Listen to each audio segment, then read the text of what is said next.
I am Howard, 65 years old, and the architect of my own heartbreak. On my 65th birthday, I threw a party.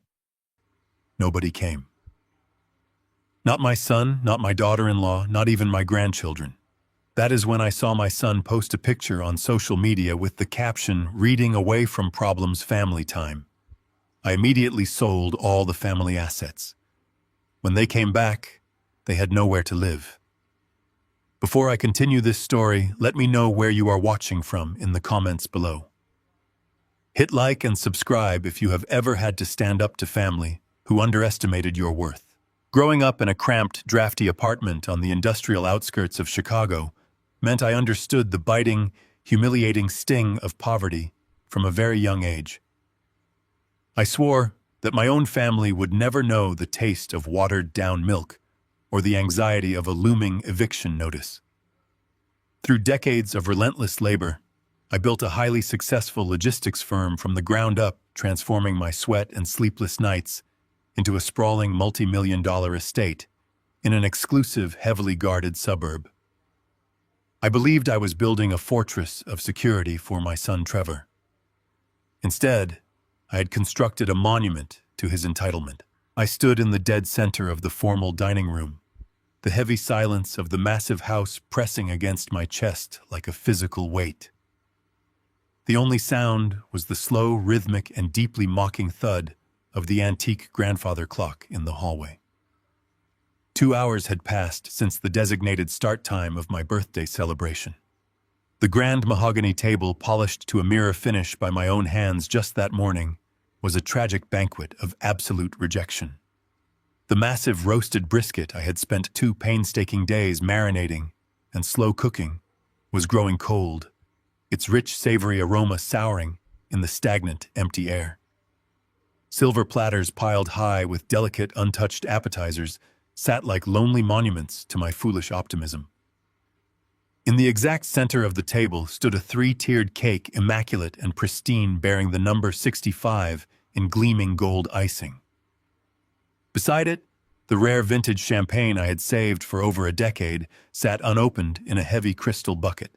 The ice had long since melted into a tepid, useless puddle, the condensation weeping down the sides of the glass and staining the imported linen tablecloth beneath it. I picked up my phone for the 12th time in the last hour.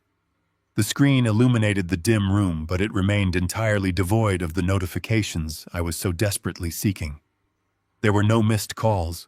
There were no frantic text messages explaining a flat tire, an unexpected traffic jam, or a sudden, unavoidable illness.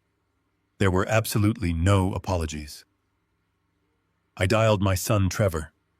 The phone rang twice before plunging directly into the cold, automated void of his voicemail.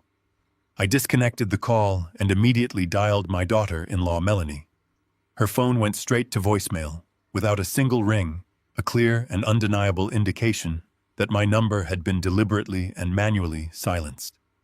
I placed the device face down on the mahogany surface, feeling a strange numbness spread through my limbs. I did not pace the room in frustration. I did not weep or throw the crystal glasses against the wall. The profound, suffocating sorrow that initially gripped my throat evaporated in an instant, replaced by a cold, surgical, and terrifying clarity. I walked calmly to the head of the table, picked up the silver cake knife, and sliced a single, perfectly measured piece of the vanilla sponge. I placed it on a delicate china plate, took a fork, and tasted the sweetness that now felt like dry ash on my tongue. As I chewed, my eyes swept over the intricate crown molding, the polished imported hardwood floors, and the vast, impeccably decorated space of the estate I had built. I laid the foundation of this very property while my late wife Joyce battled the initial grueling stages of the illness that eventually took her from me. I remembered a freezing Tuesday night exactly 30 years ago. I was lying on my back in the cramped, muddy crawl space beneath our first decaying starter home, holding a heavy metal flashlight in my teeth. Freezing rust-colored water dripped directly onto my face as I wrestled with a busted pipe, desperate to fix it myself, just to save $50 we needed for groceries. I worked double shifts at the firm, took on exhausting consulting gigs on the weekends, and sacrificed every conceivable personal luxury to ensure Trevor never felt the anxiety I knew so well. I built this empire so my son would have a permanent shield against the world. That era of blind sacrificial generosity ended permanently with the last bite of that birthday cake. A sudden sharp vibration against the mahogany table shattered the silence. The screen of my phone lit up, casting a pale glow across the dark wood. It was a social media alert. My thumb hovered over the notification for a fraction of a second before I swiped it open. The high-resolution image that loaded on the screen hit me with the force of a physical blow to the sternum. It was a picture of Trevor, Melanie, and my two young grandchildren. They were smiling radiantly, their skin beautifully bronzed by the sun standing on the gleaming teak deck of a luxury catamaran. Behind them, the crystal-clear waters of the Bahamas stretched endlessly toward a perfectly blue horizon. They looked effortlessly happy. They looked completely and utterly unburdened. Then I read the caption Trevor had typed below the photograph. It read, "Away from problems, family time." The word problems echoed in my mind, ringing with a cruel, undeniable, and devastating clarity. I was. The man who had fully funded the lavish vacation they were currently flaunting was deemed a toxic nuisance to be escaped. I had paid for those first-class plane tickets. I had covered the exorbitant daily charter fee for that exact catamaran. I had transferred $10,000 into Trevor's account just last week when he claimed his new software business was facing an unexpected critical payroll shortfall and his employees were going to starve. He lied directly to my face. He used my emergency funds to escape the agonizing burden of attending his father's milestone birthday.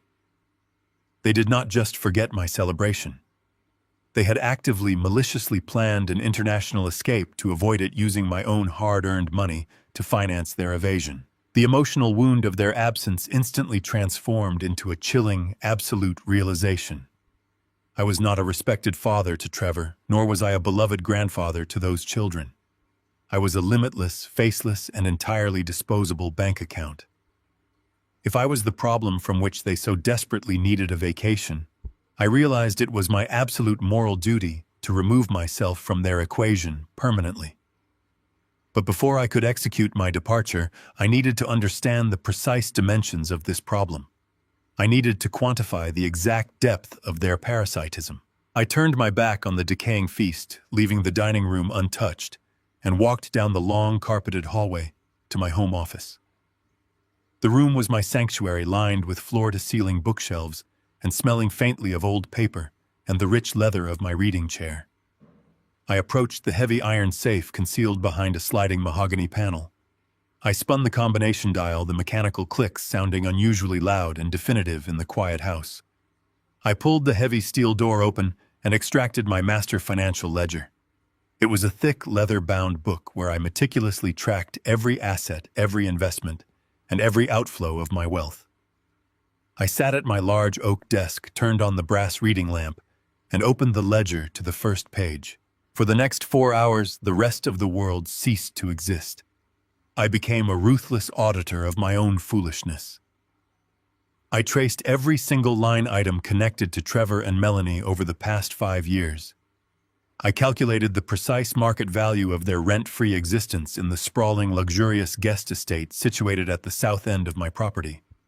I tallied the massive monthly stipends I regularly transferred to their account, stipends I had always generously categorized as temporary gifts to help them find their footing in a difficult economy.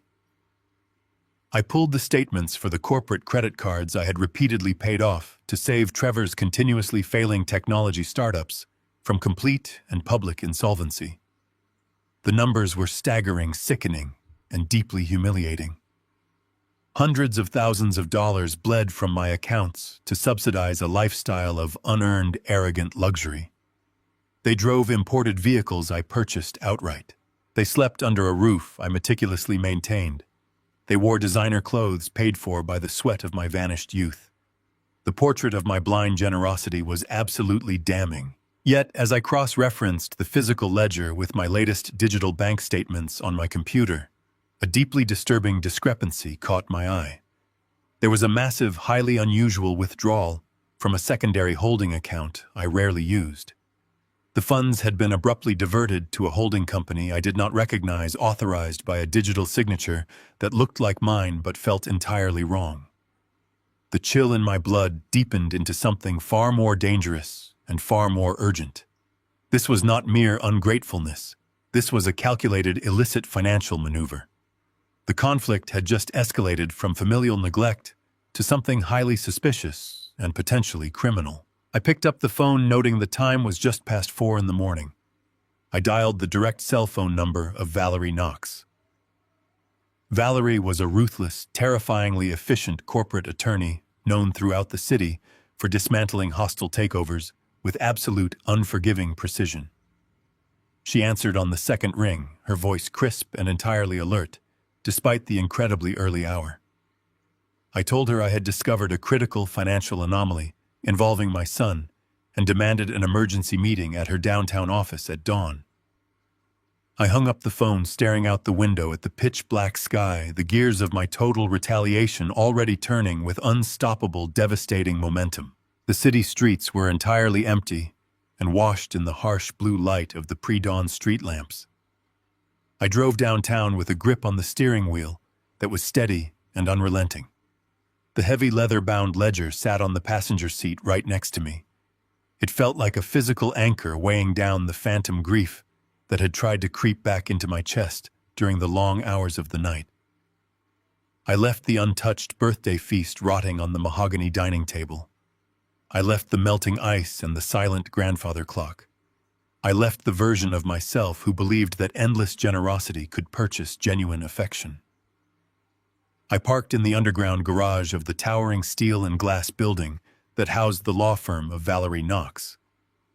The security guard recognized me immediately and gave a silent nod as he swiped his key card to grant me access to the executive elevator. The ride up to the 42nd floor was completely silent and mechanically smooth. The elevator doors slid open to a dark reception area. Only one office at the end of the long corridor was illuminated. Valerie stood by the floor-to-ceiling windows looking out over the waking city skyline. She was a sleek silhouette against the pale morning light. She held a steaming mug of black coffee and watched the headlights multiply on the highway far below. She turned as I entered the room. She wore a tailored charcoal suit, and her expression was completely devoid of the obligatory and meaningless sympathy most people offered when you called them in the middle of the night. That was exactly why I hired her. Valerie was not a counselor or a therapist. She was an executioner in a corporate suit. She handled the legal affairs of ruthless business empires, and she understood the precise mechanics of cutting losses. I walked straight to her expansive glass desk. I did not offer a polite good morning, and I did not ask how she was doing. I dropped the thick stack of financial records right onto the polished surface. I added the corporate credit card statements, the property deeds, and the heavy master ledger. The thud echoed sharply in the quiet room. I took a seat in the rigid leather chair opposite her and looked her squarely in the eye. I stated my demands clearly. I told her I needed every single financial artery linking my accounts to my son and his wife severed by the end of the business week. I wanted the corporate cards deactivated. I wanted the automatic trust disbursements frozen. I wanted the insurance policies I carried on their luxury vehicles canceled. Valerie set her coffee down and pulled the top folder toward her. She opened it, and her eyes scanned the columns of numbers with the speed and precision of a predator identifying weak spots. She flipped to the next page and then the next. The silence stretched between us, and it was filled only by the crisp sound of turning paper. I watched her process the sheer volume of my blind generosity. She looked at the lease agreements for the imported vehicles registered under my corporate umbrella. She examined the supplemental income transfers I had set up to mask the massive payroll failures of Trevor and his technology company. She noted the exorbitant maintenance costs for the sprawling guest estate where they lived entirely rent-free. I watched her catalog the millions of dollars I had bled to sustain an illusion of family loyalty. Valerie finally closed the folder and folded her hands over it. She looked up at me and stated that cutting the cord was simple, but executing a blind severance was extremely dangerous. She leaned forward and explained the mechanics of ungratefulness. She told me that when a parasite is forcefully removed from its host, it always fights back. She warned me that Trevor would inevitably scramble the moment his access to my capital was revoked. He would look for legal loopholes. He would search for forgotten joint accounts or outstanding credit lines I might have overlooked in my anger. To prevent that disastrous scenario, she advised a total and invasive forensic audit of his complete financial standing. She insisted we needed to know exactly what he owed to outside parties. We needed to know who his creditors were and what desperate moves he might make the second the money stopped flowing. I agreed immediately. I wanted the audit initiated within the hour.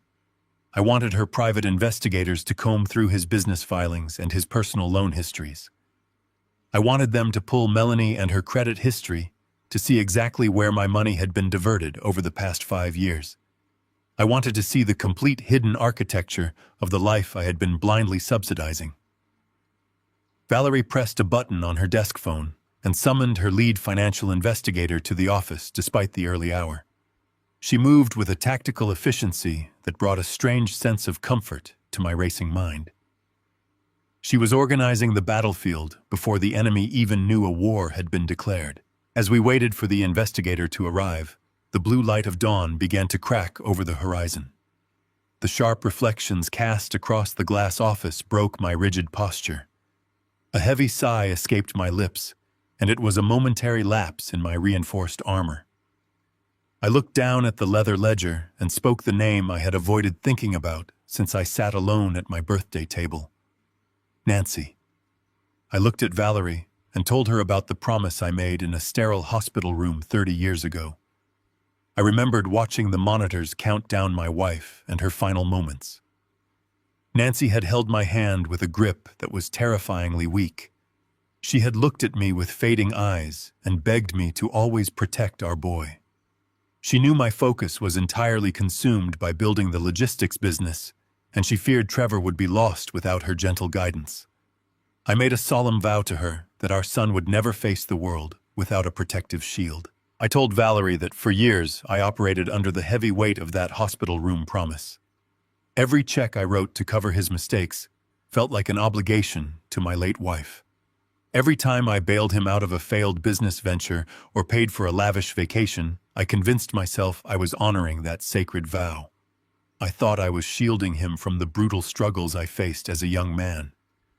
I confessed that my guilt over working long hours during his childhood had blinded me to the monster of entitlement I was actively funding. Valerie listened without interrupting my confession.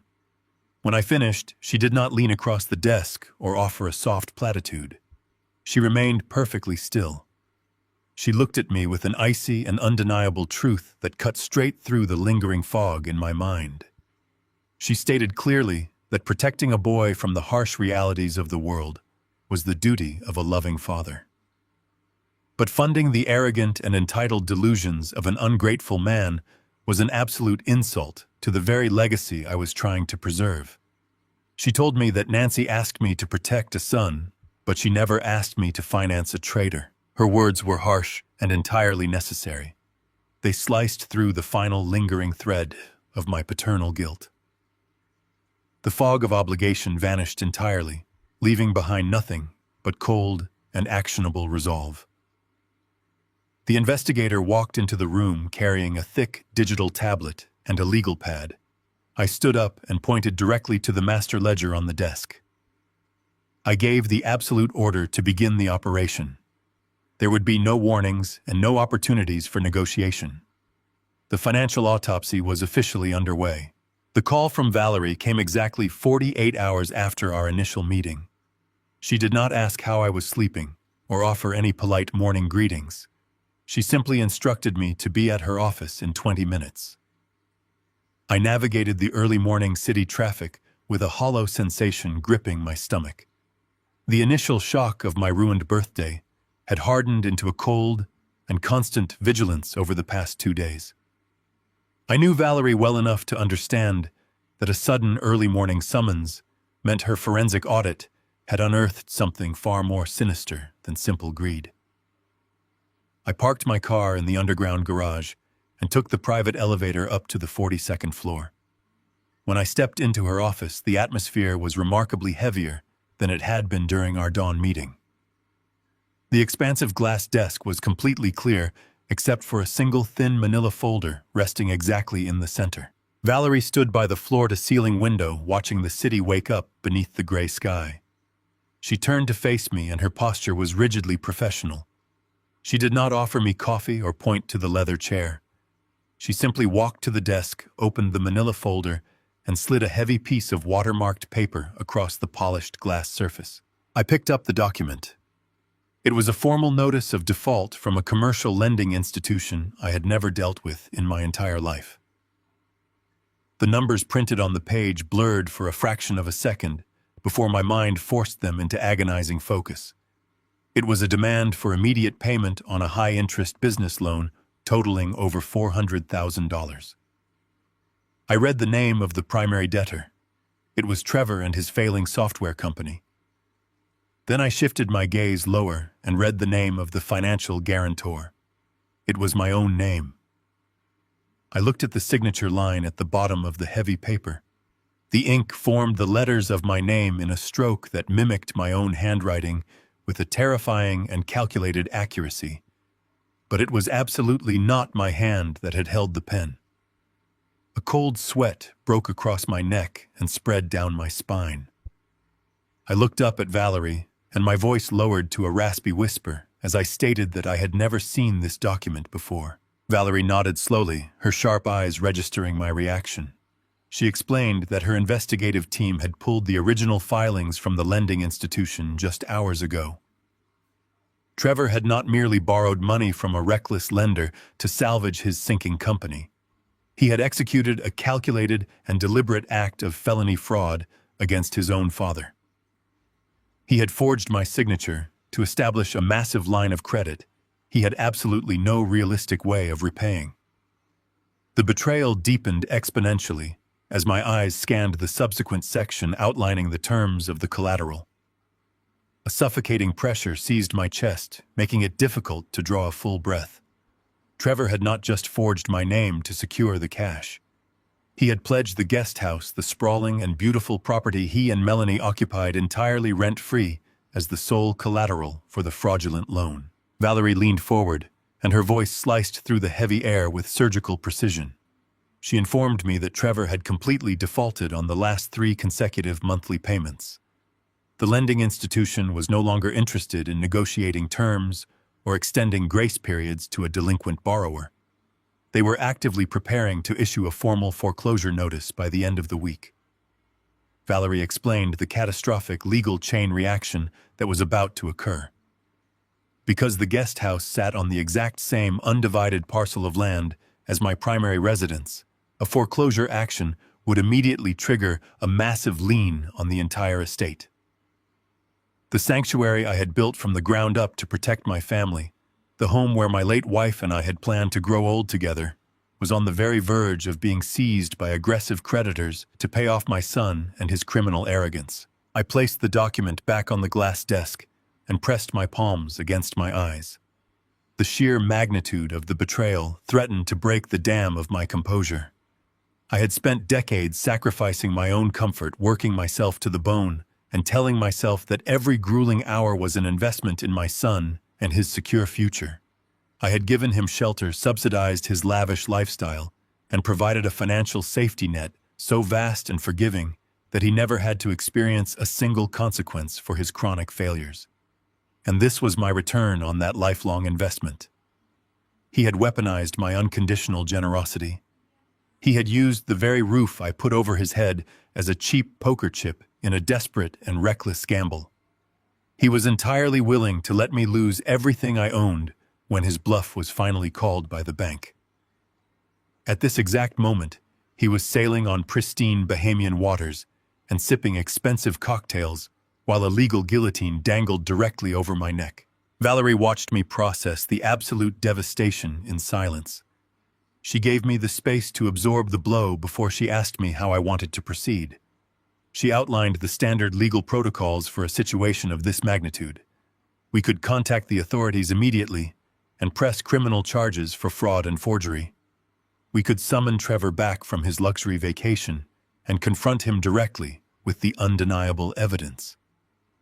The paternal instinct, the deep-rooted and foolish habit of stepping in to fix his catastrophic messes, flared up for one final and agonizing moment. I visualized the confrontation. I saw the exact sequence of events play out in my mind with sickening clarity. If I called Trevor right now, he would immediately resort to the manipulative tactics he had perfected over a lifetime of avoiding responsibility. He would break down in performative tears. He would beg for my forgiveness and blame the immense pressure of his failing business. He would claim he fully intended to pay the money back before I ever found out about the loan. And when those desperate excuses inevitably failed to soften my resolve, he and Melanie would deploy their ultimate and most vicious weapon. They would use my grandchildren as human shields. They would tell me that calling the police and pressing charges would send the father of their children to a federal penitentiary. They would aggressively paint me as the cruel villain who destroyed their beautiful family over a mere financial misunderstanding. They would leverage my deep love for those innocent children to force me into paying off the fraudulent debt and sweeping the entire criminal enterprise under the rug. I realized with absolute clarity that a confrontation was nothing more than a trap. It would grant my son the time and the emotional leverage necessary to manipulate me into a reluctant submission. I opened my eyes and looked at Valerie. The last remaining trace of the forgiving father vanished from my soul. It was replaced entirely by the ruthless and precise architect who had built an empire from absolutely nothing. I told Valerie that we would not call the police today. I told her we would not contact Trevor, nor would we give him the slightest indication that his criminal house of cards was rapidly collapsing. A confrontation would allow him a chance to defend himself and spin a web of desperate lies. I did not want to fight a protracted emotional war. I wanted absolute and total eradication. I instructed Valerie to initiate a complete scorched earth protocol immediately. We were going to cut the rot out at the root before it could spread any further into my life. I asked her exactly how much time we had before the bank officially filed the foreclosure notice and made the situation irreversible. Valerie checked her digital tablet and estimated we had less than 5 business days before the paperwork became a matter of public record. I nodded slowly as a new and highly dangerous plan solidified in my mind. I informed her that I would handle the fraudulent loan myself. I would not allow a bank to dictate the fate of the land I had purchased with my wife. I was going to sever every financial tie, clear the title of my property completely, and pull the earth out from under my son so swiftly that he would not even feel himself falling until he finally hit the concrete. I thanked Valerie, stood up from the leather chair, and walked out of the office. The pain of the betrayal had been entirely consumed by a cold and magnificent focus. My son thought he could gamble with my legacy while running away from his self-created problems. He was about to discover that the problem he had so casually abandoned was the only structure keeping him alive. Valerie did not give me a single moment to process the fact that my son had casually risked my entire estate. Before my racing heart could even begin to settle, her perfectly manicured hand reached across the polished glass desk. She slid a second, slightly thinner manila folder directly into my line of sight. She told me that while her investigators were pulling the property deeds and tracing Trevor and his fraudulent loan, they discovered a secondary income stream flowing into Melanie and her personal bank accounts. She said the money was absolutely not coming from her supposed freelance design business. It was coming from a series of highly lucrative online auction houses. My fingers felt entirely numb as I opened the heavy paper cover. The first page was a high-resolution color printout of a completed auction listing. The item pictured was a vintage emerald-cut sapphire pendant surrounded by a halo of crushed diamonds. My lungs seized. I did not need to read the description or the certificate of authenticity attached to the listing. I knew that necklace intimately. I had purchased it in a small, tucked-away jeweler in Paris during my 10th wedding anniversary with Nancy. I had fastened the delicate platinum clasp around my wife and her neck, while she wept tears of pure joy. I had personally placed that exact necklace into the heavy iron safe in my home office the day after her funeral. It was never meant to see the light of day again. It was meant to be passed down to my granddaughter when she turned 18. I turned the page with a shaking hand. The next printout showed a pair of antique pearl drop earrings. They had belonged to Nancy and her grandmother. The next page showed a diamond tennis bracelet I had bought her when my logistics firm finally landed its first major national contract. Page after page, the folder detailed the systematic, methodical liquidation of my late wife and her most treasured possessions. The dates of the auction sales were printed clearly at the top of each record. They corresponded perfectly with the last 6 months. They aligned exactly with the timeline of Trevor and Melanie booking their extravagant, sun-drenched Bahamian getaway. The reality of how this had happened hit me with a sickening wave of clarity. Every Sunday for the past 4 years, I had hosted Trevor and Melanie for a traditional family dinner. I wanted to keep the family connected. I wanted the house to feel alive. Almost every single week, right around the time I started clearing the dishes and washing up in the kitchen, Melanie would press 2 fingers to her temples. She would complain of a sudden, blinding migraine. She would put on a perfectly practiced face of discomfort and ask if I minded if she went upstairs to the master suite to lie down in the dark for an hour, while Trevor and I watched the afternoon football game. I had been so deeply accommodating. I had offered her water and closed the blinds for her. I had treated her with the gentle care of a father. All the while she was slipping into my private sanctuary. I had never bothered to change the combination on the old iron safe. Trevor had known the code since he was a teenager, and he had clearly shared it with his wife. While I was downstairs washing their dirty plates and enjoying the company of my son, Melanie was upstairs raiding the last physical fragments of my marriage.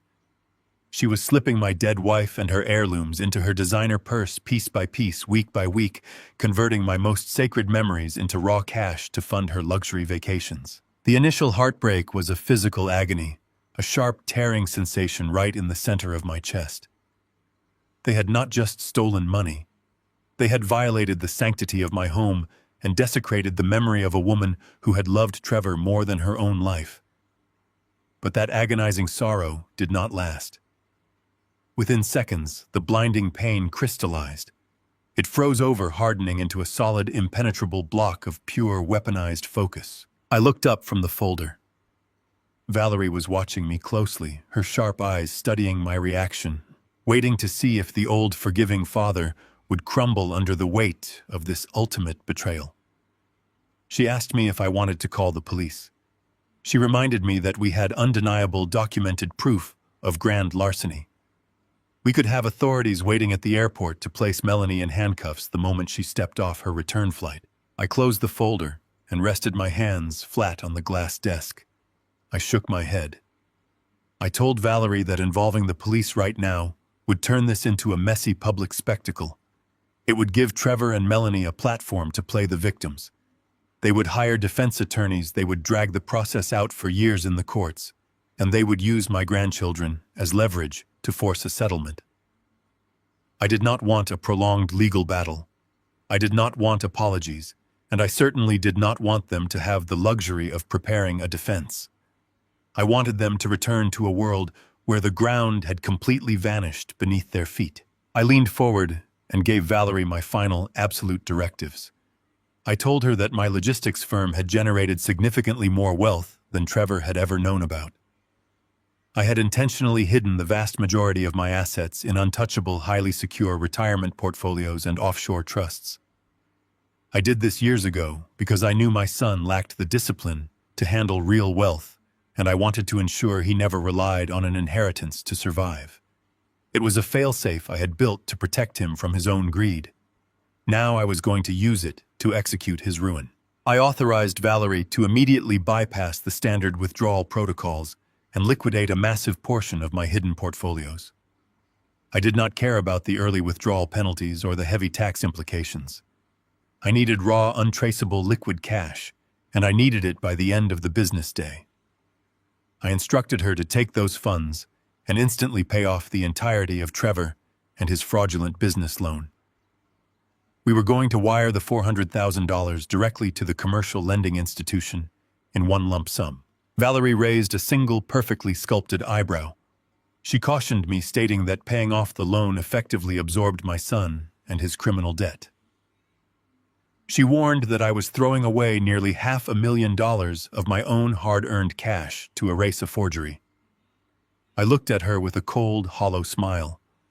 I explained that I was not erasing his debt out of the goodness of my heart. I was doing it to clear the board. By paying off the loan in full, I instantly neutralized the bank. I removed their threat of foreclosure and completely dissolved the malicious lien Trevor had placed on my property. I was reclaiming the absolute undisputed title to my entire estate, free and clear of any outside encumbrances. The bank would no longer have any claim to my land, which meant I possessed the unchecked authority to do whatever I wanted with the property. I was purchasing my total independence, clearing the battlefield, so that my next move would be legally flawless and entirely unstoppable. I stood up from the desk, leaving the folders behind. I told Valerie to execute the wire transfers immediately. The trap was set, and it was time to tear down the kingdom they thought they had stolen. Have you ever discovered a betrayal so deep that it completely changed how you viewed someone you loved? Tell me your story in the comments below. The air in the city felt profoundly different as I walked out of Valerie Knox and her office building. It was no longer the heavy, suffocating atmosphere of a man trapped in a web of betrayal. It was the sharp, biting air of a battlefield. I had just instructed Valerie to wire hundreds of thousands of dollars to clear a fraudulent debt, wiping the bank and their claims completely from my property. The title to the estate was now entirely mine, clean and unencumbered. But possessing the land was only the first step in my eradication protocol. To truly sever the parasitic cord my son had wrapped around my neck, the physical manifestation of his entitlement had to be completely wiped from the face of the earth. I needed the estate sold, and I needed it done before Trevor and Melanie returned from their sun-drenched Bahamian escape.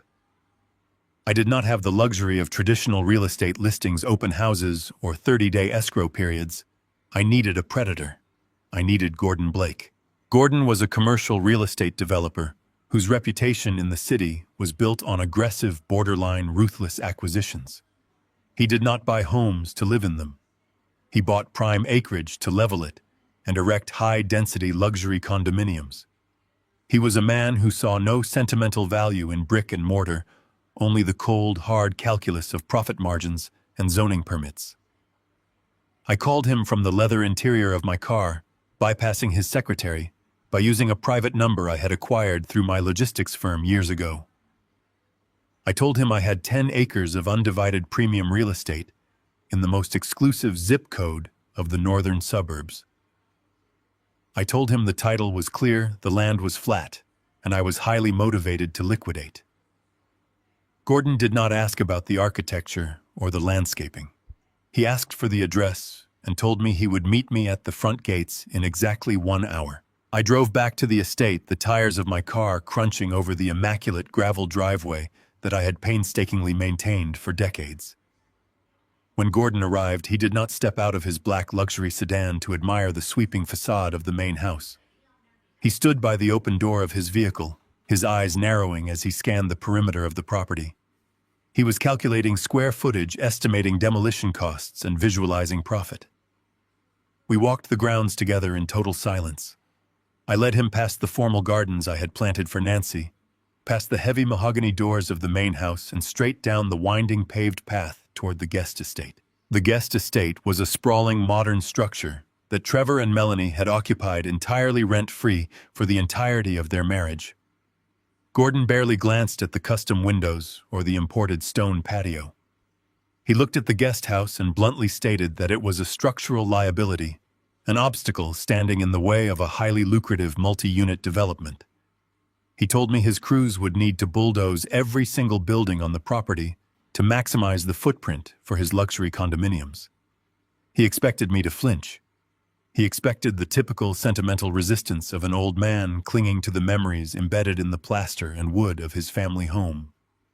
Instead, I looked him dead in the eye and told him I did not care if he burned the structures to the ground the moment the ink dried on the contract. I told him I was not selling him a home, I was selling him dirt. The stark absence of my emotional attachment instantly shifted the dynamic of the negotiation. Gordon realized he was not dealing with a hesitant retiree, but a man executing a highly calculated rapid liquidation. We stood on the manicured lawn between the main house and the guest estate to discuss the terms. I named a price that was a deliberate, significant discount from the true market value of the acreage. Gordon and his eyes flashed with predatory excitement, but his seasoned business instincts kept his expression carefully neutral. He knew the discount was too steep for a property in this zip code without a severe underlying catch. I gave him the catch. I told him he would get the discounted price only if he met 3 absolute non-negotiable conditions. First, the transaction had to be an all-cash purchase. There would be no financing contingencies and no waiting for bank approvals. Second, we would bypass standard escrow protocols and close the deal in exactly 7 days. Third, the transfer of possession would be immediate upon the transfer of funds. He would take total control of the property by the end of the week. Gordon balked at the timeline, arguing that a 7-day closing for a property of this magnitude was a logistical nightmare. I did not argue. I simply turned my back and began walking toward my car, telling him I would find a developer who preferred profit over excuses. He stopped me before I reached the driveway. The sheer volume of the equity I was leaving on the table was too much for a man of his nature to walk away from. He extended his hand, sealing the absolute destruction of my family estate with a firm, deeply cynical handshake. The legal machinery moved with terrifying efficiency. Valerie Knox coordinated directly with Gordon and his legal team, drafting the purchase agreements and title transfers at a blistering pace. 3 days later, I found myself sitting in a sterile, brightly lit conference room at Gordon and his corporate headquarters, staring at the final stack of closing documents. A notary stood quietly in the corner. Gordon sat across from me, a pen already resting in his hand. He watched me as I picked up my own pen, perhaps still waiting for a final moment of hesitation. He asked me if I was absolutely certain I wanted to sign away a property I had spent my entire adult life building. As I pressed the ink to the heavy paper, I felt a profound, echoing emptiness. There was absolutely no attachment left in my soul for the sprawling mansion or the perfectly manicured lawns. The truth was, the house had ceased being a home the exact day Nancy took her final breath. When she was alive, the walls held warmth, laughter, and a sense of enduring purpose. When she died, the soul of the property died with her. I had spent the last decade blindly maintaining a hollow shell, desperately trying to keep the ghost of our family alive, for a son who only saw me as an endless line of credit. The estate had not been a sanctuary for years. It had merely become a luxurious feeding ground for parasites. Trevor and Melanie had hollowed out the core of my life, pawned my most sacred memories, and forged my name to sustain their arrogant delusions. Signing the deed was not an act of surrender. It was an act of profound liberation. I moved the pen swiftly across the signature lines, transferring the entirety of my history into the hands of a man who intended to crush it into dust. The transaction was finalized. The funds were wired directly into the secure offshore trust Valerie had established for me. The estate was legally gone, and the countdown to my son and his absolute ruin had officially begun. I left Gordon and his office with a single set of keys in my pocket, the keys to a rental car. The heavy burden of property ownership, of maintaining a kingdom for an ungrateful prince, had been completely lifted from my shoulders. The air outside felt incredibly light. I had successfully severed the anchor. The fraudulent loan was paid the bank, and their claws were removed from my neck, and the land was sold. But the physical structures still stood, and inside the guest house rested the accumulated wealth of Trevor and Melanie and their parasitic existence. They had filled that guest estate with imported Italian leather sofas, state-of-the-art home theaters and closets, overflowing with designer garments, purchased with the funds they had stolen from my accounts and generated from selling Nancy and her jewelry. I knew that Gordon and his demolition crews would not arrive until the morning of the 7th day. That gave me a brief critical window to handle the final stage of my preparation. I could not simply leave their belongings to be crushed by the bulldozers. That would be too quick, too chaotic, and it would give them grounds to claim I had maliciously destroyed their personal property. The execution of my protocol required a much more clinical approach. I needed them to return from their tropical vacation to find their entire world dismantled, categorized, and placed entirely out of their reach. I needed them to feel the precise, devastating sting of absolute displacement. The house was sold, the money was secured, and the trap was perfectly primed. Now it was time to pack up the remnants of their entitlement and wipe the slate completely clean before their flight touched down on American soil. I picked up my phone and dialed a specialized moving company, preparing to erase the physical evidence of their existence from my property. The morning air was crisp and completely still when the heavy diesel engines of the moving trucks broke the silence of the estate. I had deliberately chosen a premium relocation company known for handling high-level corporate transfers and sensitive executive moves. They were incredibly expensive, but they guaranteed absolute efficiency and total discretion. I could not risk Trevor receiving a frantic text message from a nosy neighbor or a confused landscaper passing by the gates. I needed this operation conducted like a surgical strike. I stood on the wide stone steps of the main house as the foreman approached me with a clipboard in his hand. I pointed down the long, winding path toward the guest estate. I told him I needed every single item inside that structure, boxed, wrapped, loaded, and entirely removed from the premises by nightfall. I instructed him to leave nothing behind but the bare drywall and the plumbing fixtures. He nodded sharply, without asking a single question, and waved his crew forward. They moved down the path like a highly coordinated army descending upon a target. I followed them at a slow, measured distance, walking past the manicured rose bushes and the stone fountains I would never pay to maintain again. I unlocked the heavy oak door of the guest house and stepped back to let the men enter. Standing in the foyer of that guest house felt like walking into a pristine museum dedicated entirely to unearned luxury. I leaned against the doorframe and watched as the movers systematically began dismantling the life my son had built using my money. 2 men struggled to lift the massive custom-built entertainment center in the living room. It housed an 85-inch flat-screen television and a surround sound system that rivaled a commercial theater. I vividly remembered the rainy afternoon Trevor had asked me for the funds to buy that exact setup. He had sat at my kitchen table looking incredibly stressed and claimed he desperately needed a dedicated media room to host potential angel investors for his software company. He swore it was a critical business expense that would yield massive returns. I watched another mover tightly wrap thick, padded blankets around a pristine white Italian leather sofa that cost more than my first 2 automobiles combined. Melanie had insisted her delicate back required imported European cushioning to prevent migraines. The lies felt incredibly heavy now that I could see their physical manifestations being hauled out the front door. The most damning evidence of their greed was located in the master suite. The movers hauled out rack after heavy rack of designer clothing.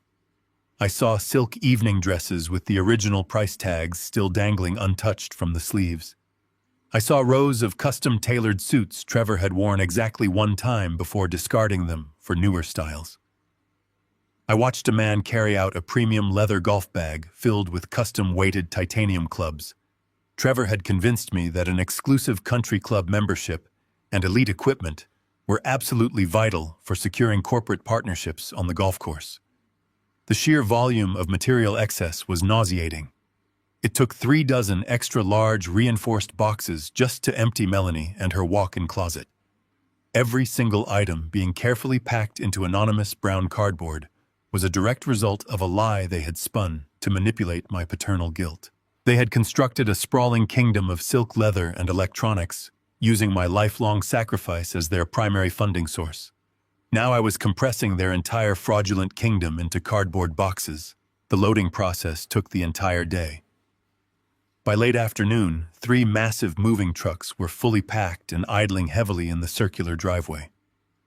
I got into my car and signaled for the foreman to follow my lead.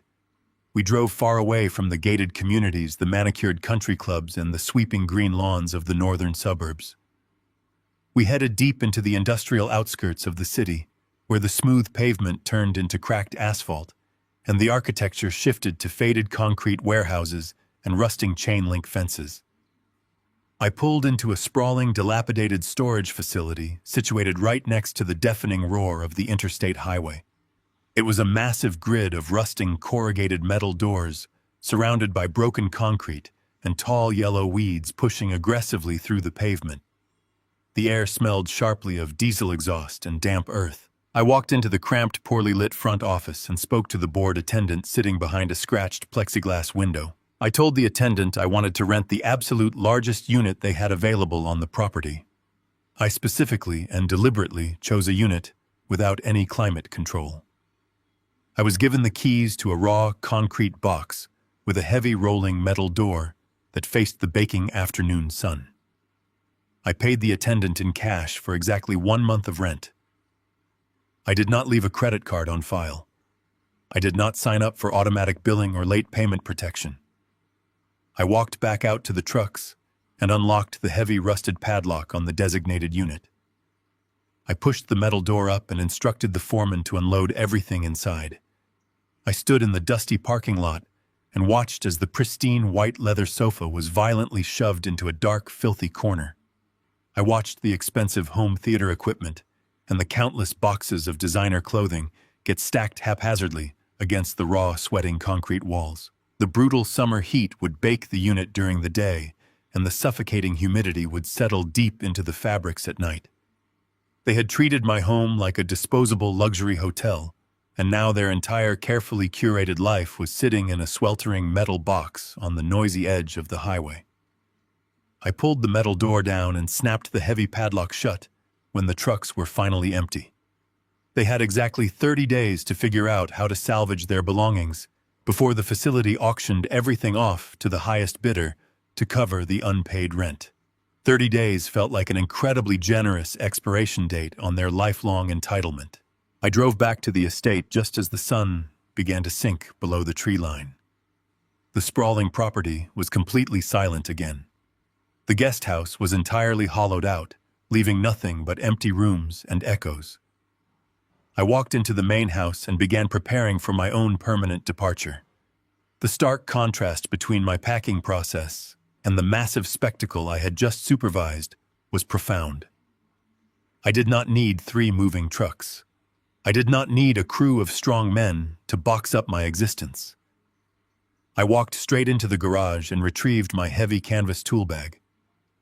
I carefully packed my ratchets, my socket sets, my heavy wrenches, and the worn wooden handle of the hammer my father had given me when I was 15 years old. Those tools were the honest instruments of my survival. They represented the calluses on my hands and the sweat of my youth. I carried the heavy bag into the house and went directly to the hall closet. I reached up to the top shelf and pulled down the heavy leather-bound photo albums that held the complete visual history of my life with Nancy. I packed the faded pictures of our modest wedding day, the blurry snapshots of our cross-country road trips in a beat-up sedan, and the final quiet photographs taken during her last summer on the back porch. I packed a single medium-sized suitcase with my most comfortable practical clothing. I left the expensive tailored suits hanging untouched in the master closet. I walked slowly through the grand dining room and looked at the glittering crystal chandelier, the imported Persian rugs, and the delicate fine china displayed in the cabinets. I was leaving it all exactly where it was. I was leaving the massive mahogany table where my family had failed to show up for my 65th birthday. I was abandoning the expensive artwork, the heavy antique furniture, and the thousands of books in the library. Gordon Blake and his aggressive demolition crews were scheduled to arrive at the front gates in just a few short days. The heavy yellow machinery would crash violently through these pristine walls and crush the expensive crystal directly into the floorboards. The bulldozers would splinter the mahogany dining table and tear up the imported hardwood floors until nothing remained but dirt. I felt absolutely no desire to save any of those objects. The luxury of this massive house had become a toxic environment that had deeply infected my son and nourished his greed. I refused to carry a single drop of that poison into my new life. I stood by the front door with my single suitcase, my heavy tool bag, and the cardboard box of precious photographs. I looked down the long hallway one last time and reached out to turn off the main light switch. I was no longer the exhausted custodian of a dead museum. I turned the handle, opened the door, and finally walked out of the prison I had spent my entire life building with my own hands. The drive away from the storage facility felt like crossing an invisible border between my past and my future. I had effectively boxed up the physical manifestation of my son and his greed, locking it away in a sweltering concrete cell. But the physical removal of their belongings was merely a cosmetic fix.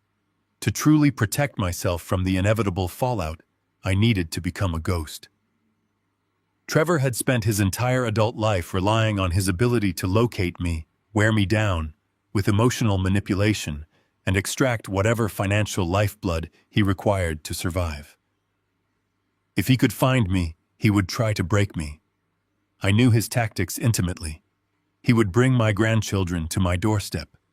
He would orchestrate a scene of absolute desperation.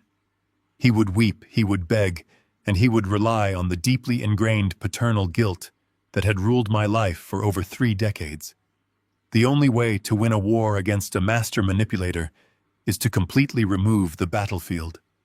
I had to vanish, and my wealth had to vanish with me secured behind an impenetrable legal fortress. I arrived at Valerie Knox and her downtown office early the next morning. The atmosphere in her conference room was electric, with the quiet hum of high-stakes financial warfare. Valerie had assembled a small team of international trust specialists. They did not look at me with pity or judgment. They looked at me as a highly complex corporate restructuring project. I sat at the head of the polished glass table and listened as Valerie outlined the architecture of my new financial reality. We were not simply moving money from one bank to another. We were constructing a labyrinth. The massive proceeds from the rapid cash sale of the estate to Gordon Blake had already cleared. Millions of dollars were sitting in a temporary holding account, vulnerable and exposed. Valerie presented the paperwork for an irrevocable offshore trust. She explained the precise legal mechanics with cold, comforting efficiency. Once the funds were transferred into this specific trust, they would effectively cease to belong to me in the eyes of domestic law. I would be the sole beneficiary managed by an independent corporate trustee situated in a jurisdiction entirely hostile to American civil litigation. It was the ultimate financial panic room. If Trevor somehow managed to find a desperate lawyer willing to sue me for parental alienation or sudden financial abandonment, they would find absolutely nothing to claim. I was intentionally rendering myself legally destitute on paper while securing my entire fortune behind walls of titanium. I picked up the heavy fountain pen Valerie offered me. I did not hesitate for a single fraction of a second. I signed my name over and over again on the thick, watermarked documents. With every stroke of the pen, I felt the heavy, suffocating chains of my past falling away. I was transferring the real estate proceeds, my entire liquid wealth, the dividends from my logistics firm, and the remaining retirement portfolios into the offshore fortress. I watched the digital confirmations roll across Valerie and her secure monitor. The money moved across the globe in a matter of seconds, locking securely into accounts that Trevor could never touch, see, or leverage. The safety net he had relied upon his entire life was completely evaporated. With my assets secured, I needed to secure my physical presence. I could not return to the sprawling suburbs, and I certainly could not rent an apartment under my own name. Valerie had anticipated this necessity. She slid a sleek black folder across the table containing a residential lease agreement. She had utilized a newly formed, completely anonymous corporate entity to secure a lease on a minimalist penthouse in a highly fortified building in the center of the financial district. The building required key card access for the elevators, possessed 24-hour armed security in the lobby, and boasted a concierge service trained to turn away unverified visitors with extreme prejudice. The penthouse itself was the absolute antithesis of the sprawling, bloated estate I had just sold. Valerie handed me a tablet showing the interior. It featured stark white walls, floor-to-ceiling windows overlooking the concrete canyons of the city, and polished concrete floors. There were no dusty corners filled with antique furniture. There were no echoing hallways holding the ghosts of my failed family. It was clean, efficient, and entirely silent. It was a blank canvas where I could finally exist without the crushing weight of memory or obligation. I signed the lease agreement on behalf of the Phantom Corporation, securing my new sanctuary. The final step of the erasure was the most intimate. I reached into my coat pocket and retrieved my cell phone. This small rectangle of glass and metal had been the primary instrument of my torture for years. It was the device that delivered Trevor and his frantic demands for cash. It was the screen that displayed Melanie and her passive-aggressive complaints. It was the digital leash that kept me tethered to their endless cycle of crises. I placed the phone flat on the glass table. I asked Valerie to ensure the account was permanently terminated and the number completely disconnected by the end of the business day. I did not want incoming calls blocked. I wanted the line to register as a dead, non-existent entity. Valerie nodded and handed me a pristine, newly activated phone registered to the corporate account. I held the new device in my hand. It contained 0 contacts. It possessed 0 history. I was officially untraceable. The next few days passed in a quiet, methodical blur. I moved my single suitcase, my heavy canvas tool bag, and the box of Nancy and her photographs into the downtown penthouse. The silence of the high-rise was incredibly soothing. I spent the evenings looking out over the glittering grid of the city, drinking premium whiskey, and feeling the deep, restorative peace of a man who has finally reclaimed his own life. But the final act of the eradication protocol still required my physical presence. On the morning of the 7th day, the air was thick with the humid promise of a coming summer storm. I drove my rental car out to the suburbs for the very last time. I parked on the street a safe distance from the grand wrought iron gates of the estate. The sun was just beginning to burn through the morning haze, casting long golden shadows across the impeccably manicured lawns I had paid a small fortune to maintain. I stood on the sidewalk holding the heavy brass key ring in my hand. This was the exact perimeter of the kingdom my son believed was his birthright. A deep rhythmic rumbling shattered the quiet suburban morning. The ground beneath my feet vibrated slightly as a convoy of heavy machinery turned onto the street. Gordon Blake had kept his promise.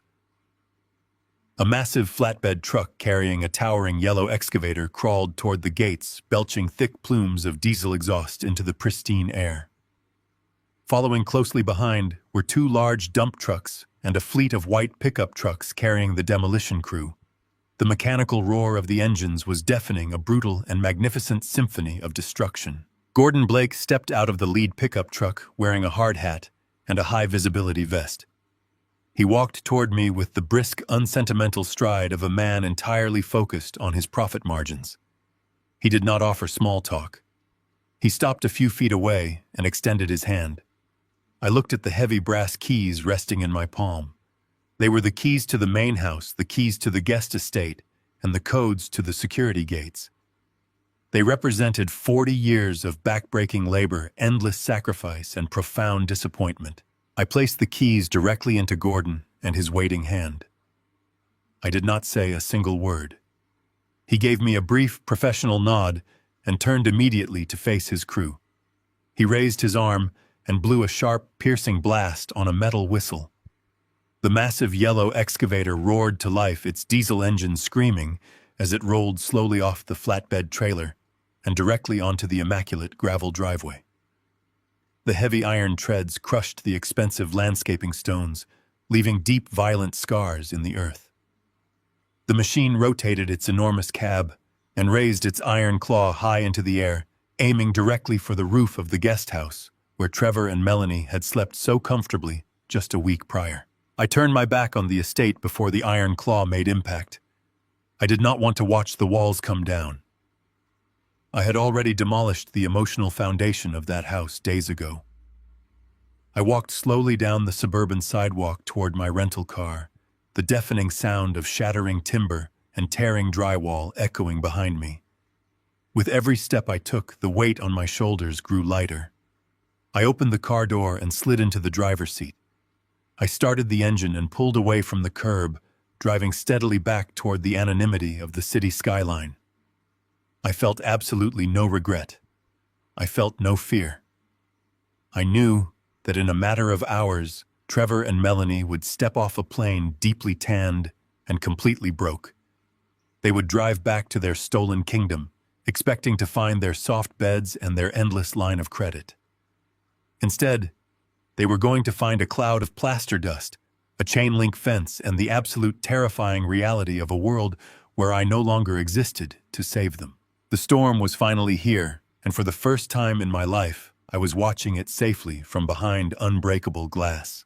I sat in the absolute quiet of my downtown penthouse looking at the glowing screen of the digital tablet Valerie had provided. She had arranged for a discreet, high-definition security feed to monitor the perimeter of the estate during the demolition phase to ensure Gordon and his crew faced no legal interruptions or aggressive trespassers. Through the crystal-clear lens, I watched the sleek black luxury SUV turn onto the familiar tree-lined street. I could easily picture the scene inside that highly polished vehicle. Trevor and Melanie were returning from their extravagant Bahamian getaway. Their skin would be deeply tanned from days spent lounging carelessly on pristine white sand. They would be smelling of coconut oil, expensive airport duty-free perfumes, and absolute arrogance. They were completely relaxed, entirely believing they were returning to the exact same soft, rent-free existence they had enjoyed for years. They expected to walk into their climate-controlled guest house, unpack their designer luggage, and continue their parasitic drain on my life. The SUV accelerated smoothly down the asphalt, expecting the grand wrought iron gates to swing open on their command. Instead, the heavy vehicle came to a violent, screeching halt, sending a thick cloud of dust into the crisp morning air. The camera captured the exact moment their tropical illusion violently shattered. The elegant wrought iron gates they had driven through thousands of times were completely gone. In their place stood a towering wall of temporary chain-link fencing wrapped in thick green privacy mesh. The manicured lawns and blooming rose bushes I had spent a small fortune maintaining had been churned into a chaotic sea of mud and broken roots by the heavy iron treads of industrial machinery. But the true devastation, the sight that truly broke their reality, was happening just beyond the fence line. A massive yellow excavator was currently positioned directly over the guest estate.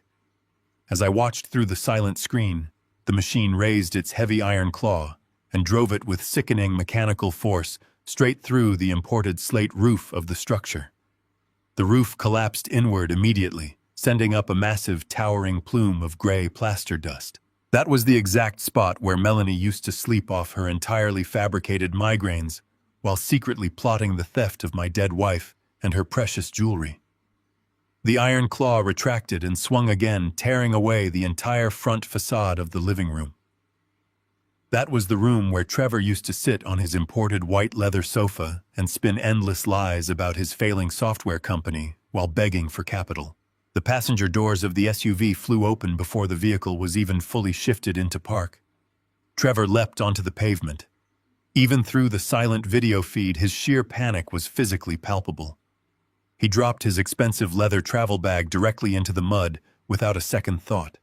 He sprinted toward the chain-link fence, waving his arms frantically over his head like a man drowning at sea. I watched his face contort into a mask of pure, unfiltered hysteria. He was screaming at the top of his lungs, demanding that the heavy machinery shut down immediately. He was completely unhinged, treating the commercial demolition crew like careless landscapers who had mistakenly cut down the wrong oak tree. Melanie stumbled out of the car a few seconds later. She was wearing a flowing white resort dress and oversized designer sunglasses. She took one look at the crumbling walls of her free sanctuary and doubled over, clutching her stomach, as if she had been violently struck. Her kingdom of unearned luxury was being reduced to splinters and crushed drywall right before her eyes. Trevor began shaking the chain-link fence with both hands, attempting to find a weak point to force his way onto the active construction site. He was completely blinded by his own lifelong entitlement. He genuinely believed that if he screamed loud enough, the world would simply stop and apologize for inconveniencing him. He yelled that a terrible mistake had been made. He screamed that this was his family estate and that he was the legal protected resident of the property being destroyed. He probably thought his father was inside the main house, oblivious to a rogue construction company tearing down the guest quarters. I watched him pull out his cell phone, presumably to dial my number, and demand I come outside to fix this massive error. I imagined the hollow, dead ringing sound he would hear when he tried to reach a phone line that no longer existed. He dialed again and again, his thumb jabbing aggressively at the glass screen. When the digital silence finally registered in his brain, his anger boiled over into aggressive desperation. He pointed his finger furiously at the construction foreman and demanded the police be called immediately to arrest the entire crew. A figure stepped out from the deep shadow of a nearby dump truck. It was a private security guard hired by Gordon Blake to protect the site from trespassers and liabilities. The guard was a heavily built man wearing a dark tactical vest and a completely impassive expression. He walked calmly to the fence line and stood directly in front of my frantic son. The guard did not raise his hands or attempt to match Trevor and his screaming. He simply stood there, functioning as a solid, impenetrable wall of cold reality. Trevor pointed at the guard and then pointed at the collapsing guest house, clearly threatening lawsuits, arrests, and massive financial penalties for destroying his personal property. He puffed out his chest, trying to leverage the authority of a wealthy heir. He had survived his entire life by leveraging my name to intimidate people into giving him what he wanted. He demanded to speak to the person in charge, believing his status would grant him immediate compliance. The guard waited patiently for my son to finish his hysterical performance. When Trevor finally paused to draw a breath, the guard reached into the front pocket of his vest. He did not pull out a radio or a weapon. He pulled out a simple, thin manila envelope. The guard slipped the envelope through a small gap in the chain-link fence, holding it out until Trevor instinctively reached out and took it. I leaned closer to the screen, watching the exact moment the final cord connecting us was permanently severed. Trevor ripped open the envelope with shaking hands. Inside were two very specific items that required absolutely no verbal explanation. The first item was a certified copy of the property deed transfer and the official court-approved notice of immediate eviction. The heavy legal text explicitly stated that the property had been sold in a rapid cash transaction. It legally confirmed that all previous residential privileges were permanently revoked and that the new commercial owner held total undisputed possession of the acreage. The document made it abundantly clear that the destruction was fully authorized and entirely legal. The second item was a thick premium cardstock business card. It was Valerie Knox and her direct office line. I watched Trevor stare at the documents. The anger drained entirely from his face, replaced by a chalky, sickening pallor. His shoulders slumped forward, and the papers trembled violently in his grip. The fine gray dust from the demolished roof drifted over the fence and settled onto his expensive imported shoes. The guard did not need to speak a single word to convey the reality of the situation. The pieces of paper told the entire devastating story. The commercial lending institution had not foreclosed on his fraudulent loan. The government had not seized the land for unpaid taxes. His own father, the man who had subsidized his existence for 3 decades, had intentionally, securely, and legally sold the ground right out from under his feet. Trevor looked up from the papers and stared through the chain-link fence at the mechanical claw turning his bedroom into rubble. He slowly turned his head to look down the street, perhaps desperately hoping my car was parked nearby, waiting to rescue him from this nightmare. But there was no one coming to save him. The safety net was gone, and the long fall to the concrete had finally begun. Melanie stood on the cracked pavement of the suburban street and unleashed a shriek that cut entirely through the heavy mechanical roar of the demolition equipment. Her voice was shrill and vibrating with an absolute primitive panic. She dropped her designer handbag directly into the gutter, completely ignoring the expensive imported leather as it splashed into a muddy puddle. Her manicured hands flew to her face, pressing hard against her cheeks as she watched the massive yellow excavator pivot on its iron treads.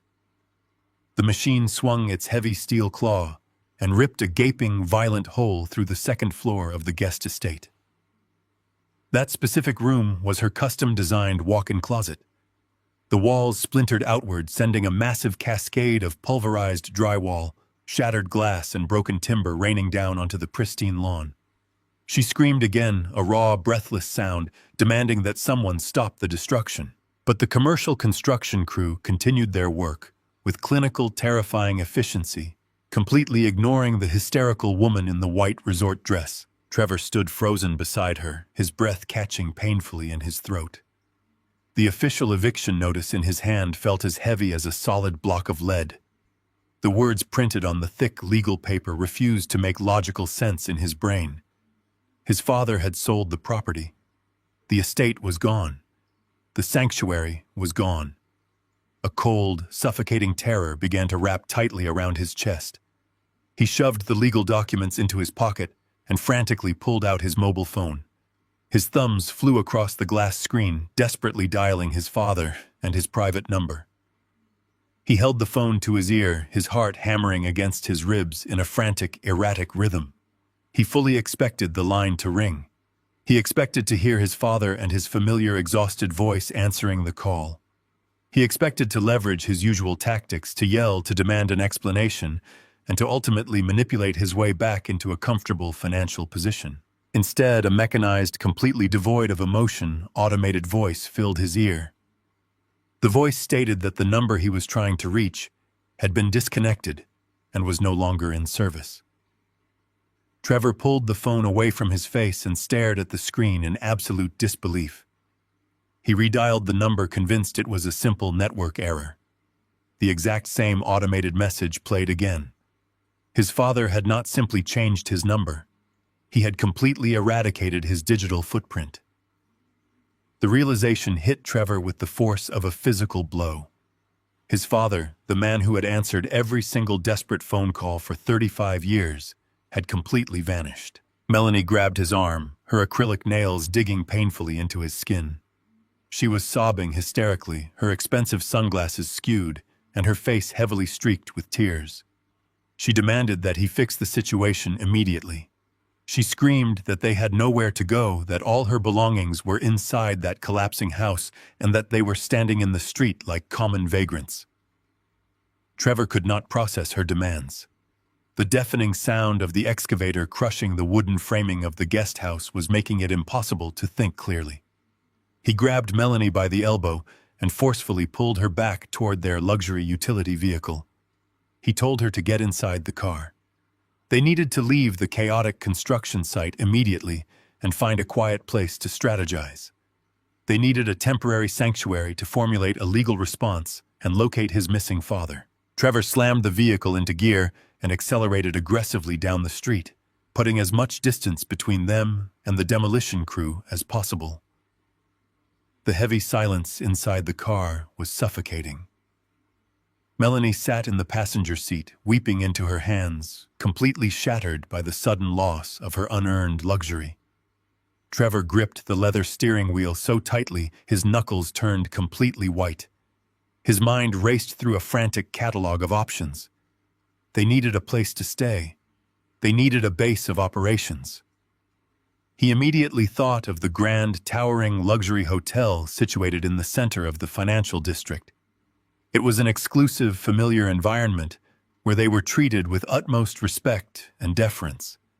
It was the exact type of place where money insulated you from the harsh, ugly realities of the world. He navigated the heavy afternoon traffic with reckless speed, running yellow lights and cutting across lanes to reach the downtown core. The luxury hotel loomed ahead, a magnificent structure of polished glass and imported marble. Trevor pulled the vehicle directly into the valet lane, leaving the engine running and the keys in the ignition. He did not bother to wait for the attendant to open the door for his wife. He strode purposely toward the towering brass doors, pulling his shoulders back and adjusting the collar of his expensive linen shirt. He was determined to project an aura of total control and effortless wealth. He would book their best available penthouse suite for a week, order a bottle of premium champagne to calm Melanie and her shattered nerves, and then hire the most aggressive litigation attorney in the city to hunt down his father. The lobby of the hotel was a masterpiece of quiet, understated opulence. Classical music played softly from hidden speakers. The air was heavily perfumed with the signature scent of white tea and fig. Trevor walked briskly across the pristine marble floor, entirely ignoring the elegant floral arrangements and the crystal chandeliers. Melanie trailed slightly behind him, keeping her head bowed to hide her ruined makeup behind her oversized sunglasses. Trevor approached the polished mahogany front desk and offered the receptionist a tight, confident smile. He announced his name with practiced authority and requested their premier luxury suite for an open-ended reservation. The receptionist, a sharply dressed young man with a completely neutral expression, typed the information into his computer terminal. He confirmed that the premium suite was indeed available and quoted a nightly rate that would equal a month of rent for an average citizen. Trevor did not even blink. He reached into his designer leather wallet and pulled out a heavy matte black premium credit card. This specific card was the ultimate symbol of his financial invulnerability.